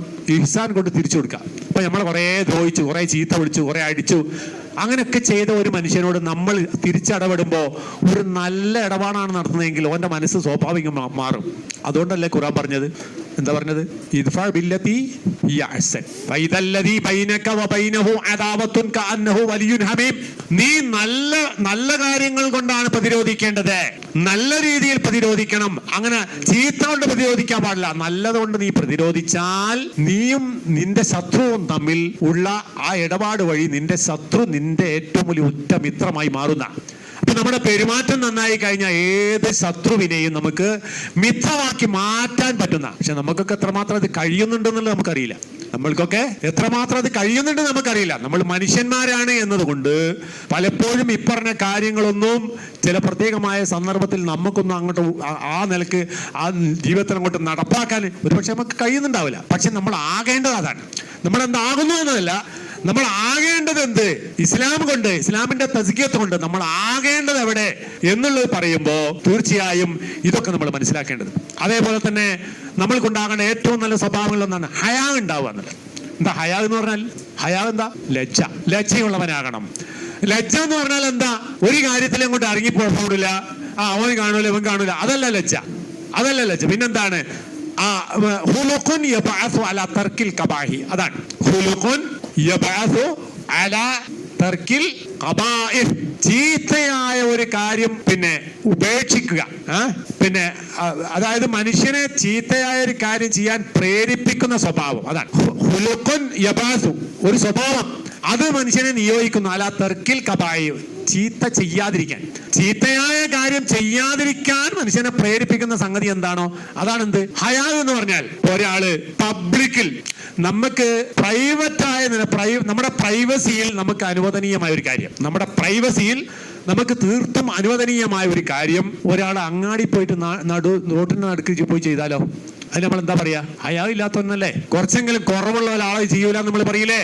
അപ്പൊ നമ്മൾക്ക് നമ്മുടെ ജീവിതത്തിൽ അല്ലാഹു തആല അനുവദിച്ചു തന്ന ഒരു കാര്യമാണെങ്കിൽ പോലും പബ്ലിക്കിൽ ചെയ്യാൻ പറ്റാത്ത പറ്റാത്ത കാര്യമാകുമ്പോ അങ്ങനെ ചെയ്യാതിരിക്കുക എന്നുള്ളത് എന്താണ്? ഹയാണ്. ഇപ്പൊ സ്വാഭാവികമായിട്ടും നിഷിദ്ധമായ ഒരു കാര്യമാണെങ്കിലോ അത് കൂടുതൽ ബന്ധപ്പെട്ട കാര്യമാണ്. നിഷിദ്ധമായ ഒരു കാര്യം ചെയ്യാൻ പിന്നെ ചെയ്യുന്നതിൽ നിന്ന് ആരെങ്കിലും കാണുമോ എന്ന ഒരു ഭയം നമുക്കുണ്ടാവുകയും അതിൽ നിന്ന് നമ്മൾ വിട്ടുനിൽക്കുകയും ചെയ്യുന്നുണ്ടെങ്കിൽ അതിന് പറയുന്ന പേരാണ് ഹയാ. ഈ പറഞ്ഞ സംഗതികളൊക്കെ നമ്മുടെ പെരുമാറ്റത്തിൽ നമ്മൾ കൊണ്ടുവന്നാൽ അതിന് പറയുന്ന പേരാണ് സംസ്കരണം. അതേപോലെ ഹിഫ്ളുൽ ലിസാൻ, നമ്മുടെ നാക്ക് നമ്മൾ നന്നായി സൂക്ഷിക്കണം. സംസാരത്തിൽ അന്യായങ്ങൾ വരാൻ പാടില്ല. പിന്നെ നല്ല കാര്യങ്ങൾ പറയുന്നത് സത്യം മാത്രം പറയുക. ഒരാൾക്ക് വേദനയും പ്രയാസം ഉണ്ടാകുന്നത് പരമാവധി പറയാതിരിക്കുക. ഒരാളെ കുറിച്ച് പിന്നെ അയാളുടെ സംസ്കാരത്തെയും അയാളുടെ വ്യക്തിത്വത്തെയും നമ്മൾ കാത്തു സൂക്ഷിക്കുക. നമ്മൾ നമ്മുടേത് മാത്രം കാത്തു സൂക്ഷിച്ചാൽ പോരാ. മറ്റവൻ നമ്മുടെ സഹോദരനാണ്. ആ സഹോദരന്റെ ജീവിതത്തിൽ വന്നുപോയിട്ടുള്ള ഏതെങ്കിലും തകരാറുകളോ പ്രശ്നങ്ങളോ ഉണ്ട് എങ്കിൽ അത് മറച്ചു വെച്ചു കൊടുക്കുക. അതിന് കൊടിയ തെറ്റ് ചെയ്താൽ പോലും എന്ത് ചെയ്യുക? മറച്ചു വെച്ചു കൊടുക്കുക. അതിനാണ് ശത്രു എന്ന് പറയാ. അങ്ങനെ ഒരാൾ തന്റെ വിശ്വാസിയായ സഹോദരന് വേണ്ടി ഒരാൾ പുറത്ത് മറച്ചു വെച്ചു കൊടുത്താൽ സത്തറല്ലാഹു ലഹുന യൗമൽ ഖിയാമ, ഖിയാമത്ത് നാളിൽ അല്ലാഹു സുബ്ഹാനഹു വ തആല ഇവന്റെ ഒരു കാര്യം നാളെ മറച്ചു വെച്ചു കൊടുക്കും. അപ്പൊ ഇതിന്റെ അർത്ഥം എന്താണ്? എല്ലാ സംഗതികളും, ഒരു മനുഷ്യനുണ്ടാകുന്ന പ്രയാസങ്ങളെ, ഏതെങ്കിലും തരത്തിലുള്ള ദോഷങ്ങളെ പർവ്വതീകരിക്കുകയും അതിങ്ങനെ വലിയൊരു ചർച്ചാ വിഷയമായി കൊണ്ടു നടക്കുകയും ചെയ്യുക എന്ന് പറയുന്നത് സംസ്കാരശൂന്യമായ ഒരു കാര്യമാണ്. നാക്ക് നേരെ ഉപയോഗിക്കാൻ നാക്ക് പരമാവധി പരിശുദ്ധമായി ഉപയോഗിക്കാൻ കഴിയാത്തവരായ ആളുകളിൽ നിന്നാണ് അത്തരം കാര്യങ്ങൾ ഉണ്ടാവുക. ഇനി ഇങ്ങനെയൊക്കെ ഒരാൾക്ക് ഉണ്ടായാലോ, ഈ പറഞ്ഞ പെരുമാറ്റങ്ങളൊക്കെ ഒരാൾക്ക് ഉണ്ടായാലോ, അതുവഴി സമുന്നതമായ പദവികൾ അതുവഴി അയാൾക്ക് കിട്ടുന്ന, അത് അള്ളാന്റെ അടുക്കും കിട്ടും, മനുഷ്യന്മാരടുത്തും കിട്ടും. ഏറ്റവും നല്ല സ്വഭാവം പെരുമാറ്റമുള്ള ഒരു വ്യക്തിയാണ് എങ്കിൽ അയാൾ മനുഷ്യ സമൂഹത്തിൽ സ്വാഭാവികമായും സ്വീകാര്യനായി തീരും. അതിനപ്പുറം അള്ളാഹുവിന്റെ അടുക്കൽ അവൻ ഉന്നതമായ പദവികൾ അതുവഴി കിട്ടുന്നില്ല. ഇനി ഇതിനും നേരെ വിപരീതമായ സ്വഭാവങ്ങളാണ് എന്താണ്? അൽ അഖ്ലാഖു സയ്യിഅ, ചീത്തയായ സ്വഭാവങ്ങൾ. അപ്പൊ ചീത്തയായ സ്വഭാവങ്ങൾ പൂർണ്ണമായി ഇല്ലാതാക്കുകയും നേരത്തെ പറഞ്ഞ നല്ല സ്വഭാവങ്ങളെ ജീവിതത്തിൽ കൊണ്ടുവരികയും ചെയ്താൽ അവിടെയാണ് തസ്കിയത്ത് എന്ന് പറയുന്ന സംഗതി ഉണ്ടാകുന്നത്. ഏതാ ചീത്തയായ സ്വഭാവങ്ങൾ എന്ന് പറഞ്ഞാൽ? ഒന്നുകിൽ അത് മനുഷ്യന്റെ ജീവിതത്തിൽ ഫിത്രിയായി സ്വാഭാവികമായി പ്രകൃതിദത്തമായി ഉണ്ടാകുന്ന ചില സ്വഭാവങ്ങൾ ഉണ്ടാവും. അതല്ലെങ്കിൽ മുക്തസബ, മനുഷ്യൻ നേടിയെടുക്കുന്ന, മനുഷ്യന്റെ അവന്റെ പ്രവർത്തനത്തിന് വഴി നേടിയെടുക്കാൻ പറ്റുന്ന ചില കാര്യങ്ങളുണ്ട്, ചില സ്വഭാവങ്ങൾ ഉണ്ടാവും. അതെന്താ? അനില്ല, അത് അള്ളാഹുവിങ്കൽ നിന്നും അത്തരം സ്വഭാവങ്ങൾ മനുഷ്യനെ അകറ്റുന്നതാണ്. അള്ളാഹുവിങ്കൽ നിന്നും മനുഷ്യനെ അകറ്റിക്കളയുന്ന സ്വഭാവങ്ങൾക്ക് പറയുന്ന പേരാണ് അഖ്ലാഖു സയ്യിഅ, ചീത്തയായ സ്വഭാവം എന്ന് പറഞ്ഞാൽ. അത്തരം സ്വഭാവങ്ങൾ ഉണ്ടായാൽ മനുഷ്യന്മാരുമായിട്ടുള്ള ബന്ധങ്ങളെ മോശമാക്കി തീർക്കും. മനുഷ്യന്മാർക്ക് വെറുതെ അനാവശ്യമായ തെറ്റുകൾ ഉണ്ടാകാനും പരസ്പരം അകലാനും അനാവശ്യങ്ങൾ തോന്നാനും അടിപിടി ഉണ്ടാക്കാനും ഒക്കെ കാരണമാകുന്നത് എന്തുകൊണ്ടാ? ഇത്തരം സ്വഭാവങ്ങൾ ഉള്ളതുകൊണ്ട്. അനാവശ്യമായി മറ്റൊരു ചീത്ത പറഞ്ഞിട്ടുണ്ടാവും, ഓൻ ചിലപ്പോൾ നോക്കി നിൽക്കൂല, തിരിച്ചു പറഞ്ഞിട്ടുണ്ടാവും. അതിങ്ങനെ വളർന്ന് വിദ്വേഷമായി അതിങ്ങനെ എല്ലാ വിഭാഗം ആളുകൾക്കും ഒരു മാനസികമായ ചടപ്പായി അത് മാറുക എന്നത് ഗുരുതരമായ ഒരു കാര്യമാണ്. ഇതിൽപ്പെട്ട കാര്യങ്ങളാണ് മോശപ്പെട്ട കാര്യങ്ങൾപ്പെട്ടാണ്. ഒന്ന് ജഹ്ല്, അജ്ഞത, വിവരമില്ലായ്മ. രണ്ട് ളുൽമ്, വാക്കും കൊണ്ടാകട്ടെ പ്രവൃത്തി കൊണ്ടാകട്ടെ മറ്റുള്ളവർക്ക് ദ്രോഹകരമായ കാര്യങ്ങൾ ഒരാളിൽ ഉണ്ടാവുക. അശ്ശഹ്വത്തു, മനുഷ്യന്റെ ഇച്ഛ വളരുക. മനുഷ്യന്റെ ശാരീരികമായ ചില ഇച്ഛകൾ ഉണ്ടാവും. ആ ഇച്ഛകൾ ആ മനുഷ്യരെ തിന്മയിലേക്ക് നയിക്കുന്നത് തന്നെ. ആ ഇച്ഛകളെ തടുത്തു നിർത്താൻ കഴിയുമ്പോഴാണ് ഒരാൾ മനുഷ്യനാകുന്നത്. നമുക്ക് മനസ്സിൽ തോന്നുന്ന നമ്മുടെ മനസ്സിന്റെ ശരീരത്തിന്റെ ആഗ്രഹങ്ങൾ മുഴുവനും അതേപോലെ നമ്മൾ നടപ്പാക്കാൻ വിചാരിച്ചാൽ അവന് മൃഗമായി മാറി. അതല്ല, ആ ഇച്ഛകളെ അള്ളാഹുവിന്റെ നിയമത്തിന് വിധേയമായി കൊണ്ട് തടുത്തു നിർത്താനാക്കി കഴിഞ്ഞാൽ അവൻ സംസ്കാര സമ്പന്നനായി. വല്ലഭ് എന്ന് പറഞ്ഞാലും അത് തന്നെയാണ്. വല്ലഭാൻ എന്താ? ദേഷ്യം പിടിക്കുക, വികാരപ്പെടുക. അത് ചീത്തയായ ഒരു സ്വഭാവം. എപ്പോഴും ചീത്തയാണോ? ദേഷ്യം പിടിക്കാന്ന് പറഞ്ഞാൽ എപ്പോഴും ചീത്തയാണോ? അല്ല. ദേഷ്യം പിടിക്കേണ്ട സമയത്ത് ദേഷ്യം പിടിക്കാൻ തന്നെ പാടാം, ദേഷ്യം പിടിക്കേണ്ടാത്ത സമയത്ത് ദേഷ്യം പിടിക്കാൻ പാടില്ല. ഇതൊക്കെ അള്ളാഹു താല നമുക്ക് തന്ന നന്മയ്ക്ക് വേണ്ടി ഉപയോഗിക്കാൻ വേണ്ടിയിട്ടാണ്. നമ്മൾ നമ്മുടെ അധീനതയിലുള്ള ഒരാൾ ദീനിന് വിരുദ്ധമായ ഒരു കാര്യം ചെയ്യും, നമ്മുടെ മക്കളോ മറ്റുള്ളവരോ ആയ ആളുകൾ ദീനിന് വിരുദ്ധമായ ഒരു സദാചാര വിരുദ്ധമായ ഒരു കാര്യം ഒരാൾ ചെയ്യുന്നു നോക്കുക, നമുക്ക് ദേഷ്യം ഉണ്ടാകണം. ഓന്റെ സൗകര്യമാണ്, ഓന്റെ വിശ്വാസമാണ്, അല്ലെങ്കിൽ ഓന്റെ സ്വാതന്ത്ര്യമാണ് എന്ന് പറഞ്ഞ് വിടാൻ പാടില്ല. അങ്ങനെയുള്ള നമ്മുടെ കഴിവിൽപ്പെട്ടവനാണെങ്കിൽ ഓനോട് ദേഷ്യം പിടിക്കുകയും വേണം, ദേഷ്യത്തിന്റെ പേരിൽ ഓനെ കൈകാര്യം ചെയ്യും വേണം. അപ്പോഴേ നമ്മൾ മനുഷ്യനാവുന്നുള്ളൂ. അപ്പൊ ഗളബ് എന്ന് പറയുന്ന മോശപ്പെട്ടൊരു കാര്യമല്ല, അത് ആവശ്യമായ സ്ഥലത്ത് ഉപയോഗിക്കേണ്ടതാണ്. എന്നാൽ ഗളബ് മൂത്ത് എന്താ പാടില്ല, അത് ഒരു സംഘർഷത്തിന്റെ വഴിയിലേക്ക് പോകുന്ന ഒരു അവസ്ഥയിലേക്ക് വളരുമ്പോഴാണ് ഗളബ് അഥവാ കോപം എന്നൊരു മോശപ്പെട്ട സ്വഭാവം മാറുന്നത്. അപ്പോ ഇങ്ങനെയുള്ള കാര്യങ്ങൾ ഇതിലൂടെ ഒക്കെ ഉണ്ടാകുന്നത്, പിന്നെ ഈ പറയുന്ന മോശപ്പെട്ട സ്വഭാവം എന്ന് പറഞ്ഞാൽ അതിൽ കെതിവുകളും കളവ് വരും, കിബിർ വരും, അഹങ്കാരം വരും, ജ്ഞാനാനിയത്ത് വരും, ഹസദ് പക വരും, അതുപോലെ തന്നെ അസൂയ ഉണ്ടാകും, ബുഖ്ല്. അതുപോലെ തന്നെ എന്താണ് ബുഖ്ല് എന്ന് പറഞ്ഞാല് പിശുക്കുണ്ടാവുക, ഒന്നും ചെലവഴിക്കില്ല, എനിക്കുള്ളത് എനിക്ക് മാത്രം എന്ന് വിചാരിക്കുക. അതുപോലെ തന്നെ ഗീബത്ത്, അന്യനെ പറ്റി നമീമത്ത് പറയാ, ഗീബത്ത് പറയാ, പരദൂഷണം പറയാ, ദുഷിച്ചു പറയാ, ഇതൊക്കെ ദമീമായ മോശപ്പെട്ട സ്വഭാവങ്ങളിൽ പെട്ടതാണ്. അപ്പൊ ഇത്തരം എല്ലാ സ്വഭാവ ദൂഷ്യങ്ങളിൽ നിന്നും ഒരാൾ സുരക്ഷിതനായി തീരുകയും നേരത്തെ പറഞ്ഞിട്ടുള്ള മക്കാരിമുൽ അഖ്ലാഖ് ഒരാളുടെ ജീവിതത്തിൽ കൈവരുകയും ചെയ്യുമ്പോൾ അയാളെ കുറിച്ച് പറയുന്ന പേരാണെന്ത്? തസ്കിയത്തുള്ളവൻ, സംസ്കാര സമ്പന്നനായ ആള് എന്ന് അയാളെ കുറിച്ചാ പറയാം. അപ്പൊ ഇതാണ് എന്തിന്റെ ലക്ഷ്യം? അമ്പിയാക്കന്മാര് നിയോഗിക്കപ്പെട്ടതിന്റെ ലക്ഷ്യം എന്നാണ് നമ്മൾ പറഞ്ഞതിന്റെ ഒരു ഉദ്ദേശം. ഇനി ഈ ഒരു കാര്യം നമ്മളിൽ എങ്ങനെയാ നിലനിൽക്കുക? ഈ സംസ്കാരം എന്ന് പറയുന്ന കാര്യം എങ്ങനെയാ നമ്മുടെ ജീവിതത്തിൽ നിലനിൽക്കുക? അത് ഓട്ടോമാറ്റിക്കലായി സംഭവിക്കുന്നതല്ല. അതിനു വേണ്ടിയിട്ടാണ് അല്ലാഹു സുബ്ഹാനഹു വ തആല ചില പ്രത്യേകമായ സമയങ്ങളിൽ ഇന്ന രീതിയിലുള്ള ഇബാദത്തുകളൊക്കെ നിങ്ങൾ ചെയ്യണം എന്ന് ശറാക്കിയിട്ടുള്ളത്. മനുഷ്യന്റെ സംസ്കാരം നിലനിർത്താൻ വേണ്ടിയാണ് ഈ പറയുന്ന ഇബാദത്തുകൾ നിശ്ചയിച്ചിട്ടുള്ളത്. അന്നമിൻ അഅ്ളമി ഗായാത്തിൽ ഇബാദാത്ത്, ഇബാദത്തുകളുടെ ഏറ്റവും സമുന്നതമായ ലക്ഷ്യങ്ങളിൽപ്പെട്ടതാണ് അല്ലത്തി ശറഅൽ ഇസ്ലാം, ഇസ്ലാം മനുഷ്യന്മാർക്ക് നിയമമാക്കിയിട്ടുള്ള ഇബാദത്തുകളുടെ ഏറ്റവും പരമമായ ലക്ഷ്യം അത് വുജൂബൻ ഔ ഇസ്തിഹ്ബാബൻ, ശറാക്കിയ കാര്യം നിർബന്ധമായി ചെയ്യേണ്ട ഇബാദത്താകട്ടെ, അല്ലെങ്കിൽ ഇസ്തിഹ്ബാബൻ സുന്നത്ത് എന്ന നിലക്ക് ചെയ്യുന്ന ഇബാദത്തുകളാകട്ടെ, അതൊക്കെ ശറാക്കിയിട്ടുള്ള എന്താണ്? എന്തിനു വേണ്ടിയിട്ടാ? ഹുവ, അത് തസ്കിയത്തുൻ നുഫൂസി വ തഹ്ദീബിഹാ, അതിനു വേണ്ടിയാണ്. മനുഷ്യന്റെ മനസ്സിനെ ശുദ്ധീകരിക്കുന്നതിന് വേണ്ടിയാണ്. തസ്കിയത്തുൻ നുഫൂസി വ തഹ്ദീബിഹാ, തഹ്ദീബിന് വേണ്ടിയാണ്. അപ്പൊ തഹ്ദീബ് നമ്മൾ നേരത്തെ പറഞ്ഞു. തഹ്ദീബ് എന്ന് പറഞ്ഞാൽ എന്താ? നല്ല സ്വഭാവങ്ങളെ ചേർക്കുക. തസ്കിയത്ത് എന്ന് പറഞ്ഞാൽ രണ്ടർത്ഥമുണ്ട്. നല്ല സ്വഭാവങ്ങളെ ചേർക്കുക, ചീത്ത സ്വഭാവങ്ങളെ ഒഴിവാക്കുക, രണ്ടും കൂടി കൂടിയതാണ്. അപ്പൊ ഈ തസ്കിയത്തുൻ നുഫൂസും തഹ്ദീബുമാണ് എന്തിന്റെ ലക്ഷ്യം? അല്ലാഹു സുബ്ഹാനഹു തആല ഇബാദത്തുകളെ നിശ്ചയിച്ചതിന്റെ താല്പര്യം അതിനു വേണ്ടിയാണ്.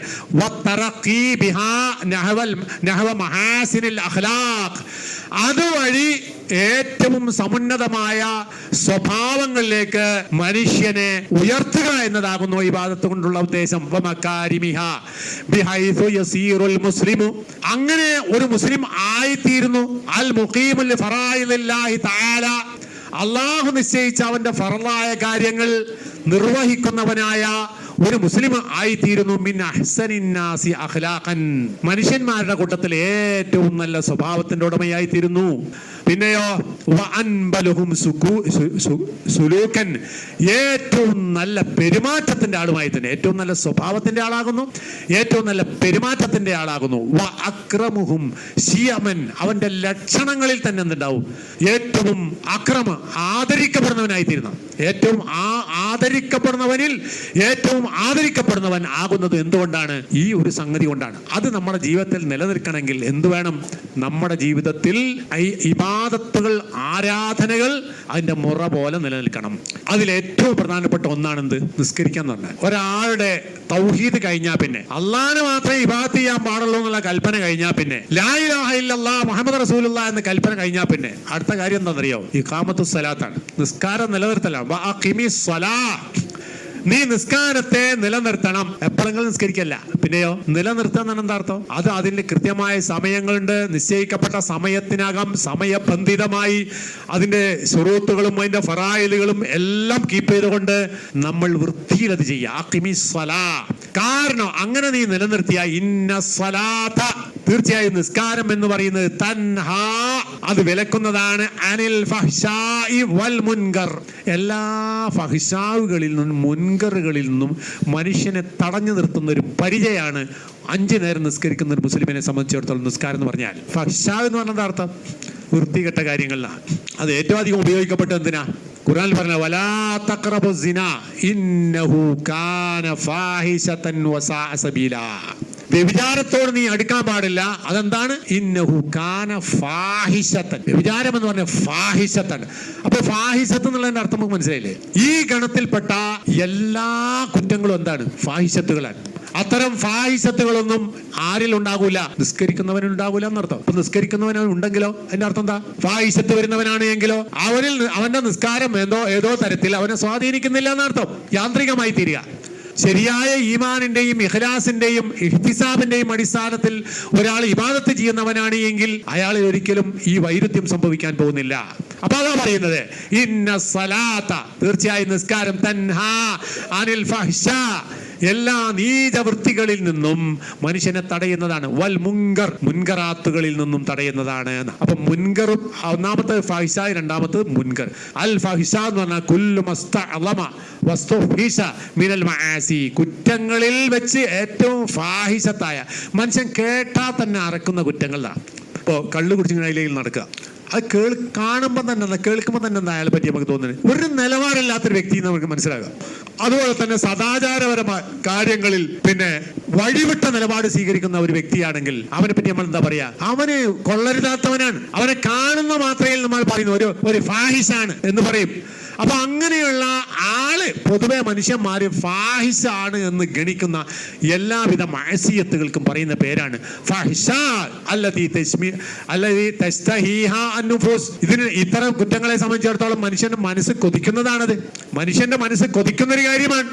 മനുഷ്യനെ സംബന്ധിച്ച് ലൈംഗികത എന്ന് പറയുന്നത് മനുഷ്യൻ അല്ലാഹു തആല സൃഷ്ടിച്ചിട്ടുള്ളതാണ്. അത് ആവശ്യത്തിന് വേണ്ടി ഉപയോഗിക്കാനുള്ളതാണ്. അതില്ലാതെ മനുഷ്യനെ സംബന്ധിച്ചിടത്തോളം കഴിയില്ല, ഒരു ജീവിക്കും കഴിയില്ല. അള്ളാഹു സൃഷ്ടിച്ചിട്ടുള്ള ഒരു ജീവിക്കും അതില്ലാതെ സാധ്യമാവുകയില്ല. അപ്പൊ അത് നേരെ ചൊവ്വ ഉപയോഗിക്കാൻ ഒരു വഴി അള്ളാഹു തആല പറഞ്ഞിട്ടുണ്ട്. അതെന്താ? കല്യാണം കഴിക്കണം, മാന്യമായി പിന്നെ 2 കുടുംബങ്ങൾ തമ്മിൽ ഇടപെട്ട് പരസ്പരം സംസാരിച്ച്, 2 വ്യക്തികൾ തമ്മിൽ പരസ്പരം സംസാരിച്ച് ഇഷ്ടപ്പെട്ട് തൃപ്തിപ്പെട്ട് ഒരു ഇണയായി സ്വീകരിച്ച് അതിന്റെ അടിസ്ഥാനത്തിൽ മാത്രമേ ഈ പറയുന്ന മനുഷ്യന്റെ ഈ ഒരു ഭൗതികമായ അവന്റെ ശാരീരികമായ ആവശ്യം പൂർത്തീകരിക്കാൻ പാടുള്ളൂ. അതല്ലാത്ത ഏത് മാർഗത്തിലേക്ക് പോയാലും അത് ഫാഹിശത്താണ്, മോശപ്പെട്ട വഴിയാണ്. അപ്പൊ ശരിയായ വഴി ഏതാണ്? അല്ലാഹു തആല പറഞ്ഞു തന്നിട്ടുള്ള ഈ വഴിയാണ്. ഈ വഴി അല്ലാത്ത വേറെ വഴിയെ സ്വീകരിച്ചാലോ മോശപ്പെട്ട വഴിയാണ്. അപ്പൊ മോശപ്പെട്ട വഴി സ്വീകരിക്കാതെ ശരിയായ വഴി സ്വീകരിക്കണം എന്നാണ് പറഞ്ഞതിന്റെ അർത്ഥം. അപ്പൊ ഇത്തരം തിന്മകൾ, ഇത്തരം ഫഹിഷാവുകൾ ഒരു നിസ്കരിക്കുന്ന മനുഷ്യന്റെ ജീവിതത്തിൽ ഉണ്ടാകില്ല, ഉണ്ടാകാൻ പാടില്ല എന്നർത്ഥം.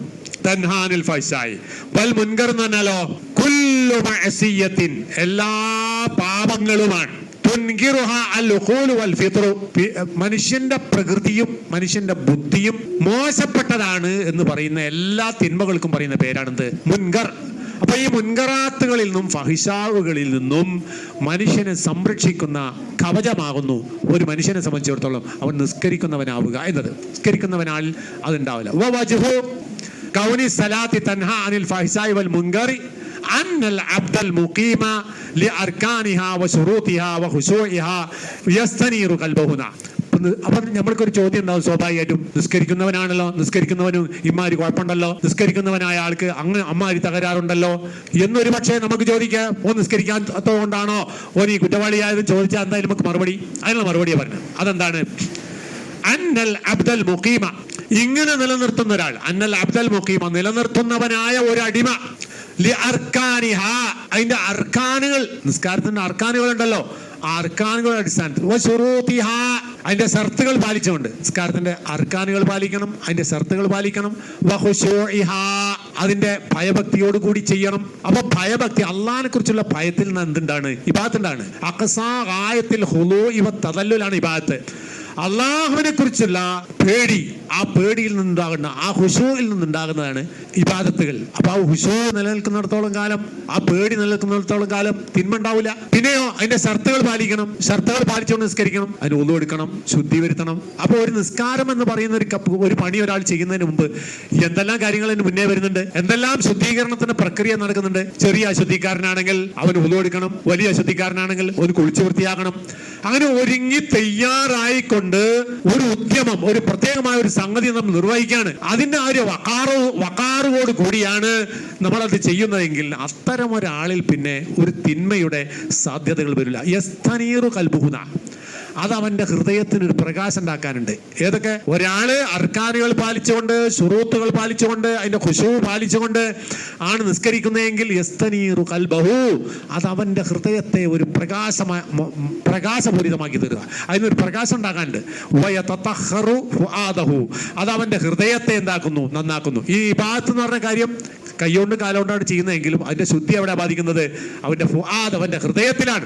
വയസ്ദാദു ഈമാനു, അവന്റെ ഈമാൻ അത് വഴി വർദ്ധിക്കും. വതുഖവ്വി റഗ്ബതഹു ഫിൽ ഖൈരി, ഖൈറായ കാര്യം ചെയ്യാനുള്ള അവന്റെ പ്രേരണ അത് വർദ്ധിപ്പിക്കും. നല്ല കാര്യം ചെയ്യാനുള്ള അവന്റെ പ്രേരണ അവനിൽ ശക്തിപ്പെടുത്തും. വതഖില്ലു വതഅദുമു റഗ്ബതഹു ഫിശ്ശർ, ചീത്തയായ തെറ്റായ കാര്യങ്ങൾ ചെയ്യുവാനുള്ള അവന്റെ താല്പര്യം കുറയും. തെറ്റായ കാര്യം ചെയ്യാൻ ഉള്ള താല്പര്യം കുറയുകയും ചെയ്യും, നല്ല നല്ല കാര്യങ്ങൾ ചെയ്യാനുള്ള താല്പര്യങ്ങൾ കൂടുകയും ചെയ്യും. അങ്ങനെയൊക്കെ തന്നെയാണ് എന്തുണ്ടാകുന്നത്?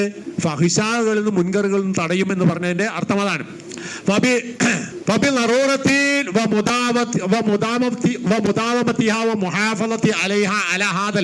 നമ്മൾ ഈ പറഞ്ഞ രീതിയിൽ ഒരാള് ആ നിസ്കാരം നിർവഹിക്കുന്നു എങ്കിൽ തൻഹാ അനിൽ ഫഹിഷാഇ വൽ മുൻകർ, അത് അയാളിൽ നിന്നും ഫഹിഷാഇനെ തടയുന്നു, മുൻകറിനെ തടയുന്നു. അപ്പൊ വെറുതെ ഉണ്ടാകണമല്ല. നിസ്കാരം എന്ന് പറയുന്ന ഒരു യാന്ത്രികമായി ചെയ്യുന്നത് കൊണ്ടല്ല, മറിച്ച് അതിന്റെ ഉദ്ദേശ ശുദ്ധിയോട് കൂടി ഒരാളിൽ അതുണ്ട് എങ്കിൽ അയാളിൽ ഒരു തിന്മയും തീണ്ടാനുള്ള ഒരു സാധ്യതയും ഇല്ല എന്നാണ് ആ പറഞ്ഞതിന്റെ അർത്ഥം.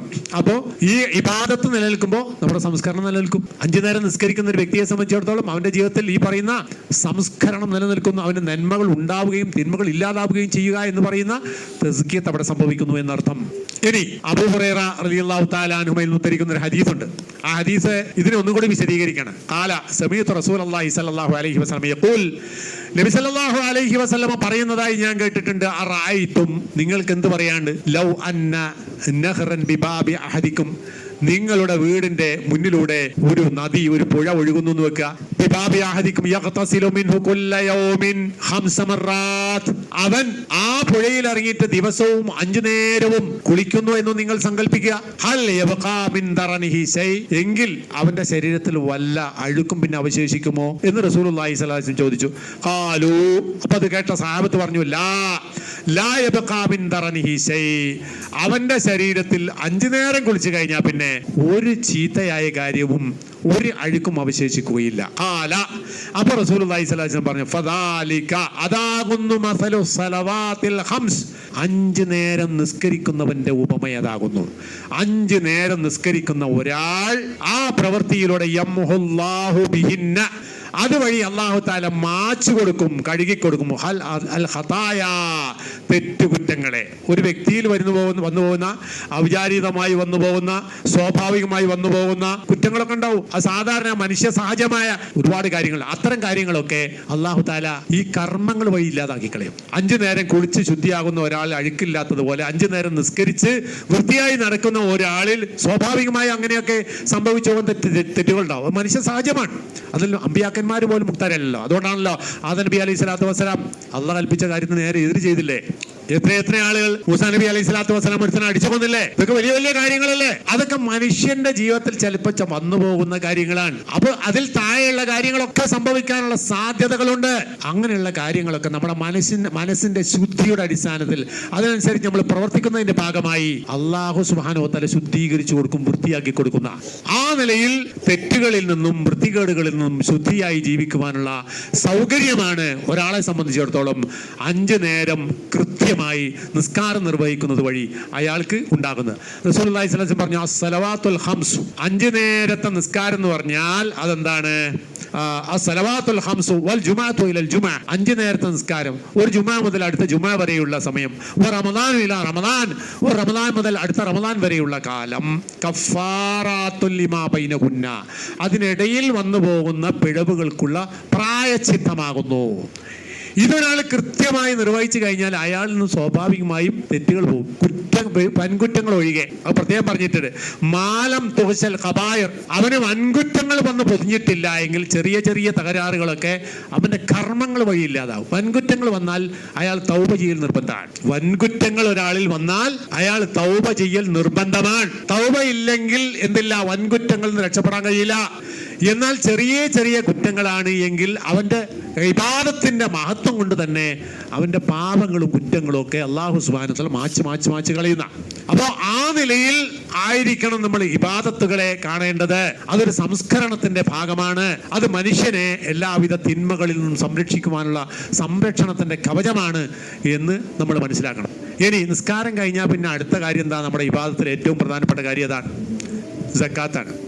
സക്കാത്തിനെ പറ്റി പറഞ്ഞ എന്താ? തത്ഹീറുമായി ബന്ധപ്പെട്ടുകൊണ്ടാണ്. ഖുദ് മിൻ അംവാലിഹിം സദഖതൻ, ഖുദ് മിൻ അംവാലിഹിം സദഖതൻ, നീ അവരിൽ നിന്നും സദഖയെ സ്വീകരിക്കണം. എന്തിന്? തുതഹിറുഹും, താങ്കൾ അവരെന്ത് ചെയ്യുന്നു? തുതഹിറുഹും, ശുദ്ധീകരിക്കുന്നു. വതുസക്കീഹിം ബിഹാ, അതുവഴി അവരെ തസ്കിയത്ത് ചെയ്യുകയും ചെയ്യുന്നു. അപ്പൊ രണ്ട് കാര്യങ്ങളുണ്ട്.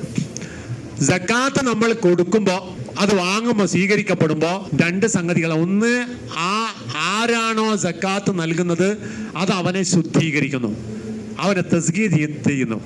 ബിഹാ വസല്ലി അലൈഹിം, അങ്ങനെ സദഖ തരുന്നവരായ ആളുകൾക്ക് വേണ്ടി താങ്കൾ പ്രാർത്ഥിക്കണം. വസല്ലി അലൈഹിം ഇന്ന സലാതക സകനുൻ ലഹും, താങ്കൾ അവർക്ക് വേണ്ടി ദുആ ചെയ്യുക, പ്രാർത്ഥിക്കുക അവർക്ക് വലിയൊരു സമാധാനമുള്ള കാര്യമാകുന്നു. അപ്പോൾ സദഖയും സക്കാത്തൊക്കെ സ്വീകരിക്കുന്നവരായ ആളുകൾ, അതിന് ഉത്തരവാദപ്പെട്ടവരായ ആളുകൾ വാങ്ങിയവർക്ക് വേണ്ടി ദുആ ചെയ്യുക.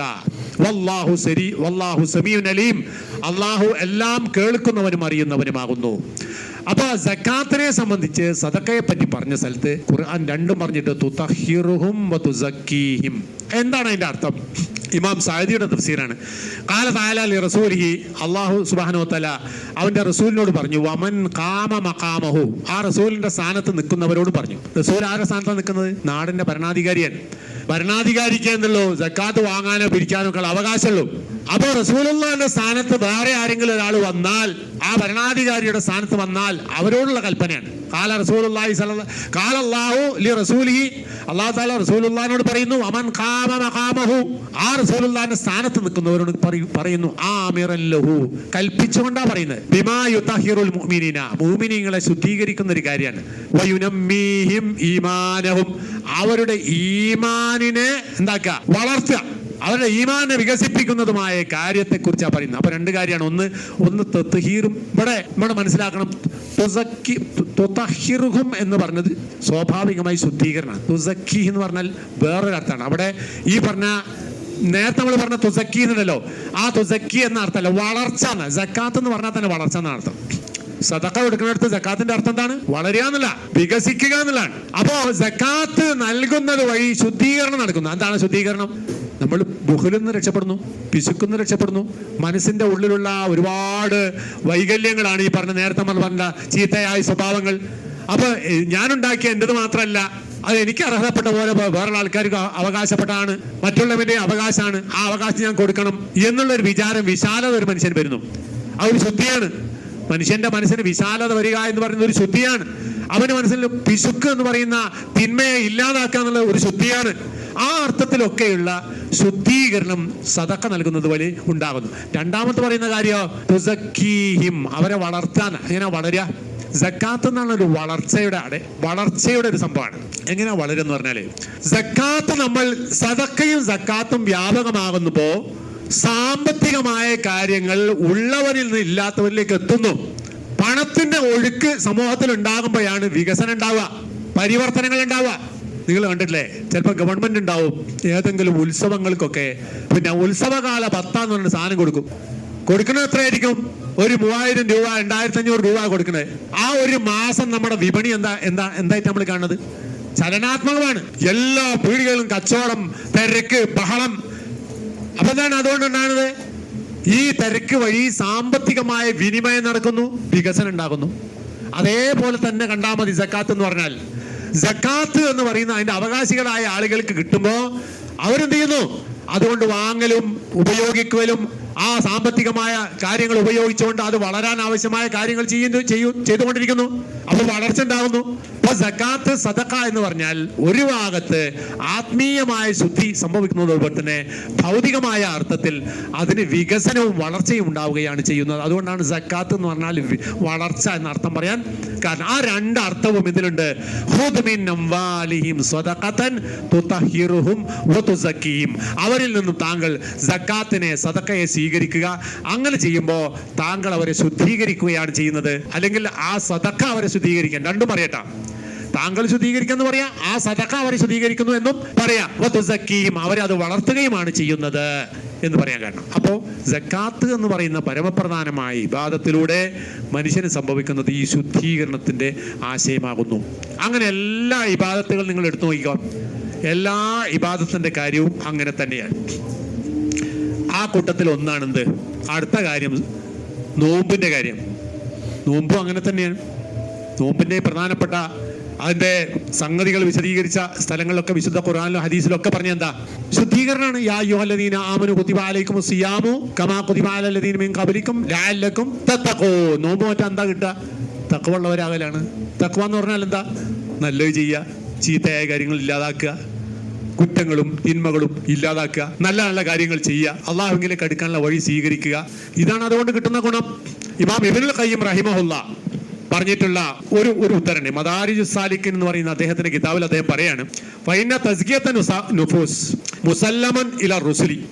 മനുഷ്യന്റെ ആത്മീയമായ സംസ്കരണം എന്ന് പറഞ്ഞാൽ അത് ഏൽപ്പിക്കപ്പെട്ടത് റസൂലുമാരിലേക്കാണ്. മനുഷ്യനെ സംസ്കരിക്കുവാനുള്ള കാര്യം ഏൽപ്പിച്ചു കൊടുക്കപ്പെട്ടത് ആരാണ്? റസൂലുമാരിലേക്കാണ്. ആ അമ്പിയാക്കന്മാരെ അള്ളാഹു നിയോഗിച്ചത് എന്തിനു വേണ്ടിയാണ്? ഈ തസ്കിയത്തിന് വേണ്ടിയാണ്.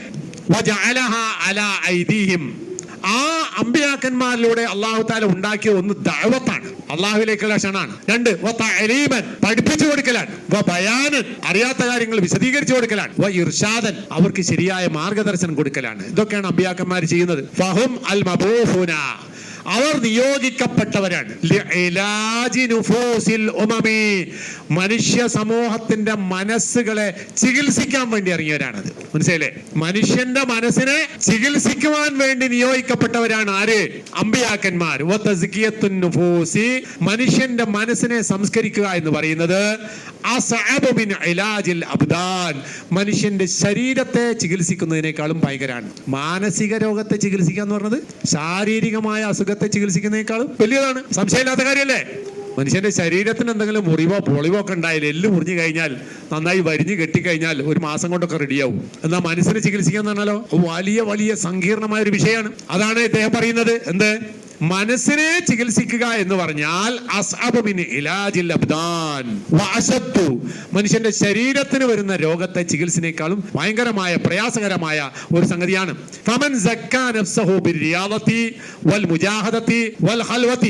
അങ്ങനെ മനുഷ്യന്റെ ആത്മശുദ്ധീകരണത്തിന് വേണ്ടി പലതരത്തിലുള്ള പണികൾ മനുഷ്യ സമൂഹത്തിൽ പല ആൾക്കാർ സ്വന്തം നിലക്ക് ചെയ്യുന്നുണ്ട്. അതിനെ ഇദ്ദേഹം വിമർശിക്കാൻ. ഒന്ന് റിയാദ, ചില റിയാദത്ത് വഴി. പിന്നെ മാനസികമായ അസ്വസ്ഥങ്ങളൊക്കെ ഉള്ള ആൾക്കാർക്ക് ചില പ്രത്യേകമായ കോലത്തിലുള്ള പണികളൊക്കെ ഉണ്ട്. ഇപ്പൊ നമ്മൾ പറയുന്നത് വേറെ സാധനമല്ലേ, ഇപ്പൊ രാവിലെ എടുക്കുന്ന പണി എന്താണ്? യോഗ. യോഗ എന്നുള്ള എന്താ? ഒരു റിയാദയാണ്. അതിനെന്തുണ്ട്? ഒരു മതത്തിന്റെ പശ്ചാത്തലമുണ്ട്, ഒരു സംസ്കാരത്തിന്റെ പശ്ചാത്തലമുണ്ട്. ആ യോഗയിലൂടെ ഒരു പ്രത്യേക സംസ്കാരത്തെ എല്ലാ സമൂഹത്തിലേക്കും കുത്തിച്ചേരുത്താൻ വേണ്ടിയുള്ള ശ്രമമാണ് റിയാദത്താണ്. മാനസികമായ ഉല്ലാസത്തിന് വേണ്ടി അല്ലെങ്കിൽ മാനസികമായ സംസ്കരണത്തിന് വേണ്ടിയൊക്കെയാണ് ചെയ്യുന്നത് എന്നാണ് വെപ്പ്. രണ്ടാമത്തെ മുജാഹദ, സാധനകൾ നടത്തുക. ഹൽവത്ത്, ഒഴിഞ്ഞിരിക്കുക, ഒഴിഞ്ഞ റൂമിന്റെ ഉള്ളിൽ പതുങ്ങിയിരിക്കുക. അതിലൂടെ ഈ ഹൽവത്തിലൂടെയും മുജാഹദത്തിലൂടെയും റിയാദത്തിലൂടെയും ഒക്കെ മനുഷ്യന്റെ മനസ്സിനെ സംസ്കരിക്കാമെന്ന് പല ആൾക്കാർ വിചാരിക്കുന്നുണ്ട്. അതൊന്നും റസൂലുമാര് പഠിപ്പിച്ചല്ല. അതൊന്നും റസൂലുമാര് പഠിപ്പിച്ചല്ല.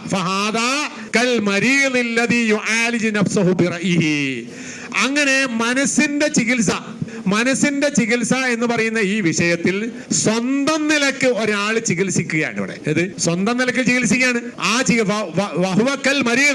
ഇങ്ങനെ ചെയ്യുന്ന ഒരാൾ ഒരു രോഗിയെ പോലെയാണ്. അയാൾ സന്നിഷ്ടപ്രകാരം ചികിത്സിക്കുകയാണ്. അതായത് ആത്മസംസ്കരണത്തിന് വേണ്ടി സ്വന്തമായ ഒരു വഴി അയാൾ സ്വന്തമായി തെരഞ്ഞെടുക്കുകയാണ്. അയാളെ സ്വന്തമായി ചികിത്സിക്കുകയാണ്. അങ്ങനെ സ്വന്തമായി ചികിത്സിക്കേണ്ടതില്ല. അതിനാണ് അല്ലാഹു സുബ്ഹാനഹു വ തആല റസൂലിനെ അയച്ചത്. ഫഅൈന യഖഉ റഅയ്യുഹു മിൻ മഅരിഫത്തി തബീബി. അപ്പോൾ ഒരു ഡോക്ടറെ അടുത്ത് പോയിട്ട് അതിനെപ്പറ്റി വിവരമുള്ള ഡോക്ടറെ സമീപിച്ച് അയാളുടെ നിർദ്ദേശങ്ങൾക്ക് വിധേയമായി മരുന്ന് കഴിച്ച് പിന്നെ ശിഫ തേടുക എന്ന് പറയുന്നതിന് ഉപേക്ഷിച്ച് ഒരാൾ സ്വന്തം നിലയ്ക്ക് ചികിത്സിച്ചാൽ എന്താ സംഭവിക്കുക? അയാൾ നാശത്തിൽ ചെന്ന് ചാടും. അതേപോലെയാകുന്നു മനുഷ്യന്റെ മനസ്സിന്റെ സംസ്കരണത്തിന് വേണ്ടി അല്ലാഹു സുബ്ഹാനഹു വ തആല അവന്റെ റസൂൽ മുഖേന പഠിപ്പിച്ച് കൊടുത്തിട്ടുള്ള കാര്യമാണ് എന്ത് ചെയ്യേണ്ടത്? സ്വീകരിക്കേണ്ടത്. അതാണ് ചികിത്സാ മുറ.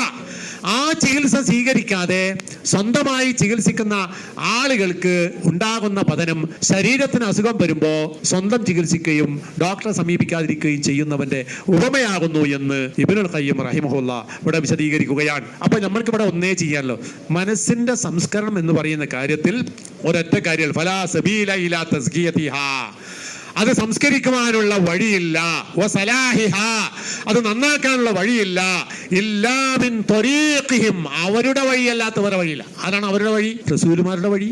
വാലാ ഐദീഹിം, അവരുടെ കയ്യാലെ അല്ലാതെ അല്ല. വബിമഹലി തസ്ലീമി വൽ ഇൻഖിയാദി ലഹും, ഈ പറയുന്ന അമ്പിയാക്കന്മാർ പഠിപ്പിച്ചു തന്നിട്ടുള്ള രീതി അനുസരിച്ച്, അവർ പഠിപ്പിച്ച മുറയനുസരിച്ച്, അവർ പഠിപ്പിച്ച ഇബാദത്തുകൾക്കനുസരിച്ച്, അവർ നോമ്പ് നോൽക്കാൻ പറഞ്ഞിട്ടുണ്ടോ, നിസ്കരിക്കാൻ പറഞ്ഞിട്ടുണ്ടോ, അവർ സക്കാത്ത് കൊടുക്കാൻ പറഞ്ഞിട്ടുണ്ടോ, അങ്ങനെയൊക്കെ ഇബാദത്തുകളായി നിശ്ചയിക്കപ്പെട്ട കാര്യങ്ങൾ എന്തോ അതൊക്കെ അങ്ങനെ തന്നെ നമ്മൾ ജീവിതത്തിൽ പ്രയോഗവൽക്കരിച്ചാൽ അതിലൂടെയാണ് എന്തുണ്ടാകേണ്ടത്?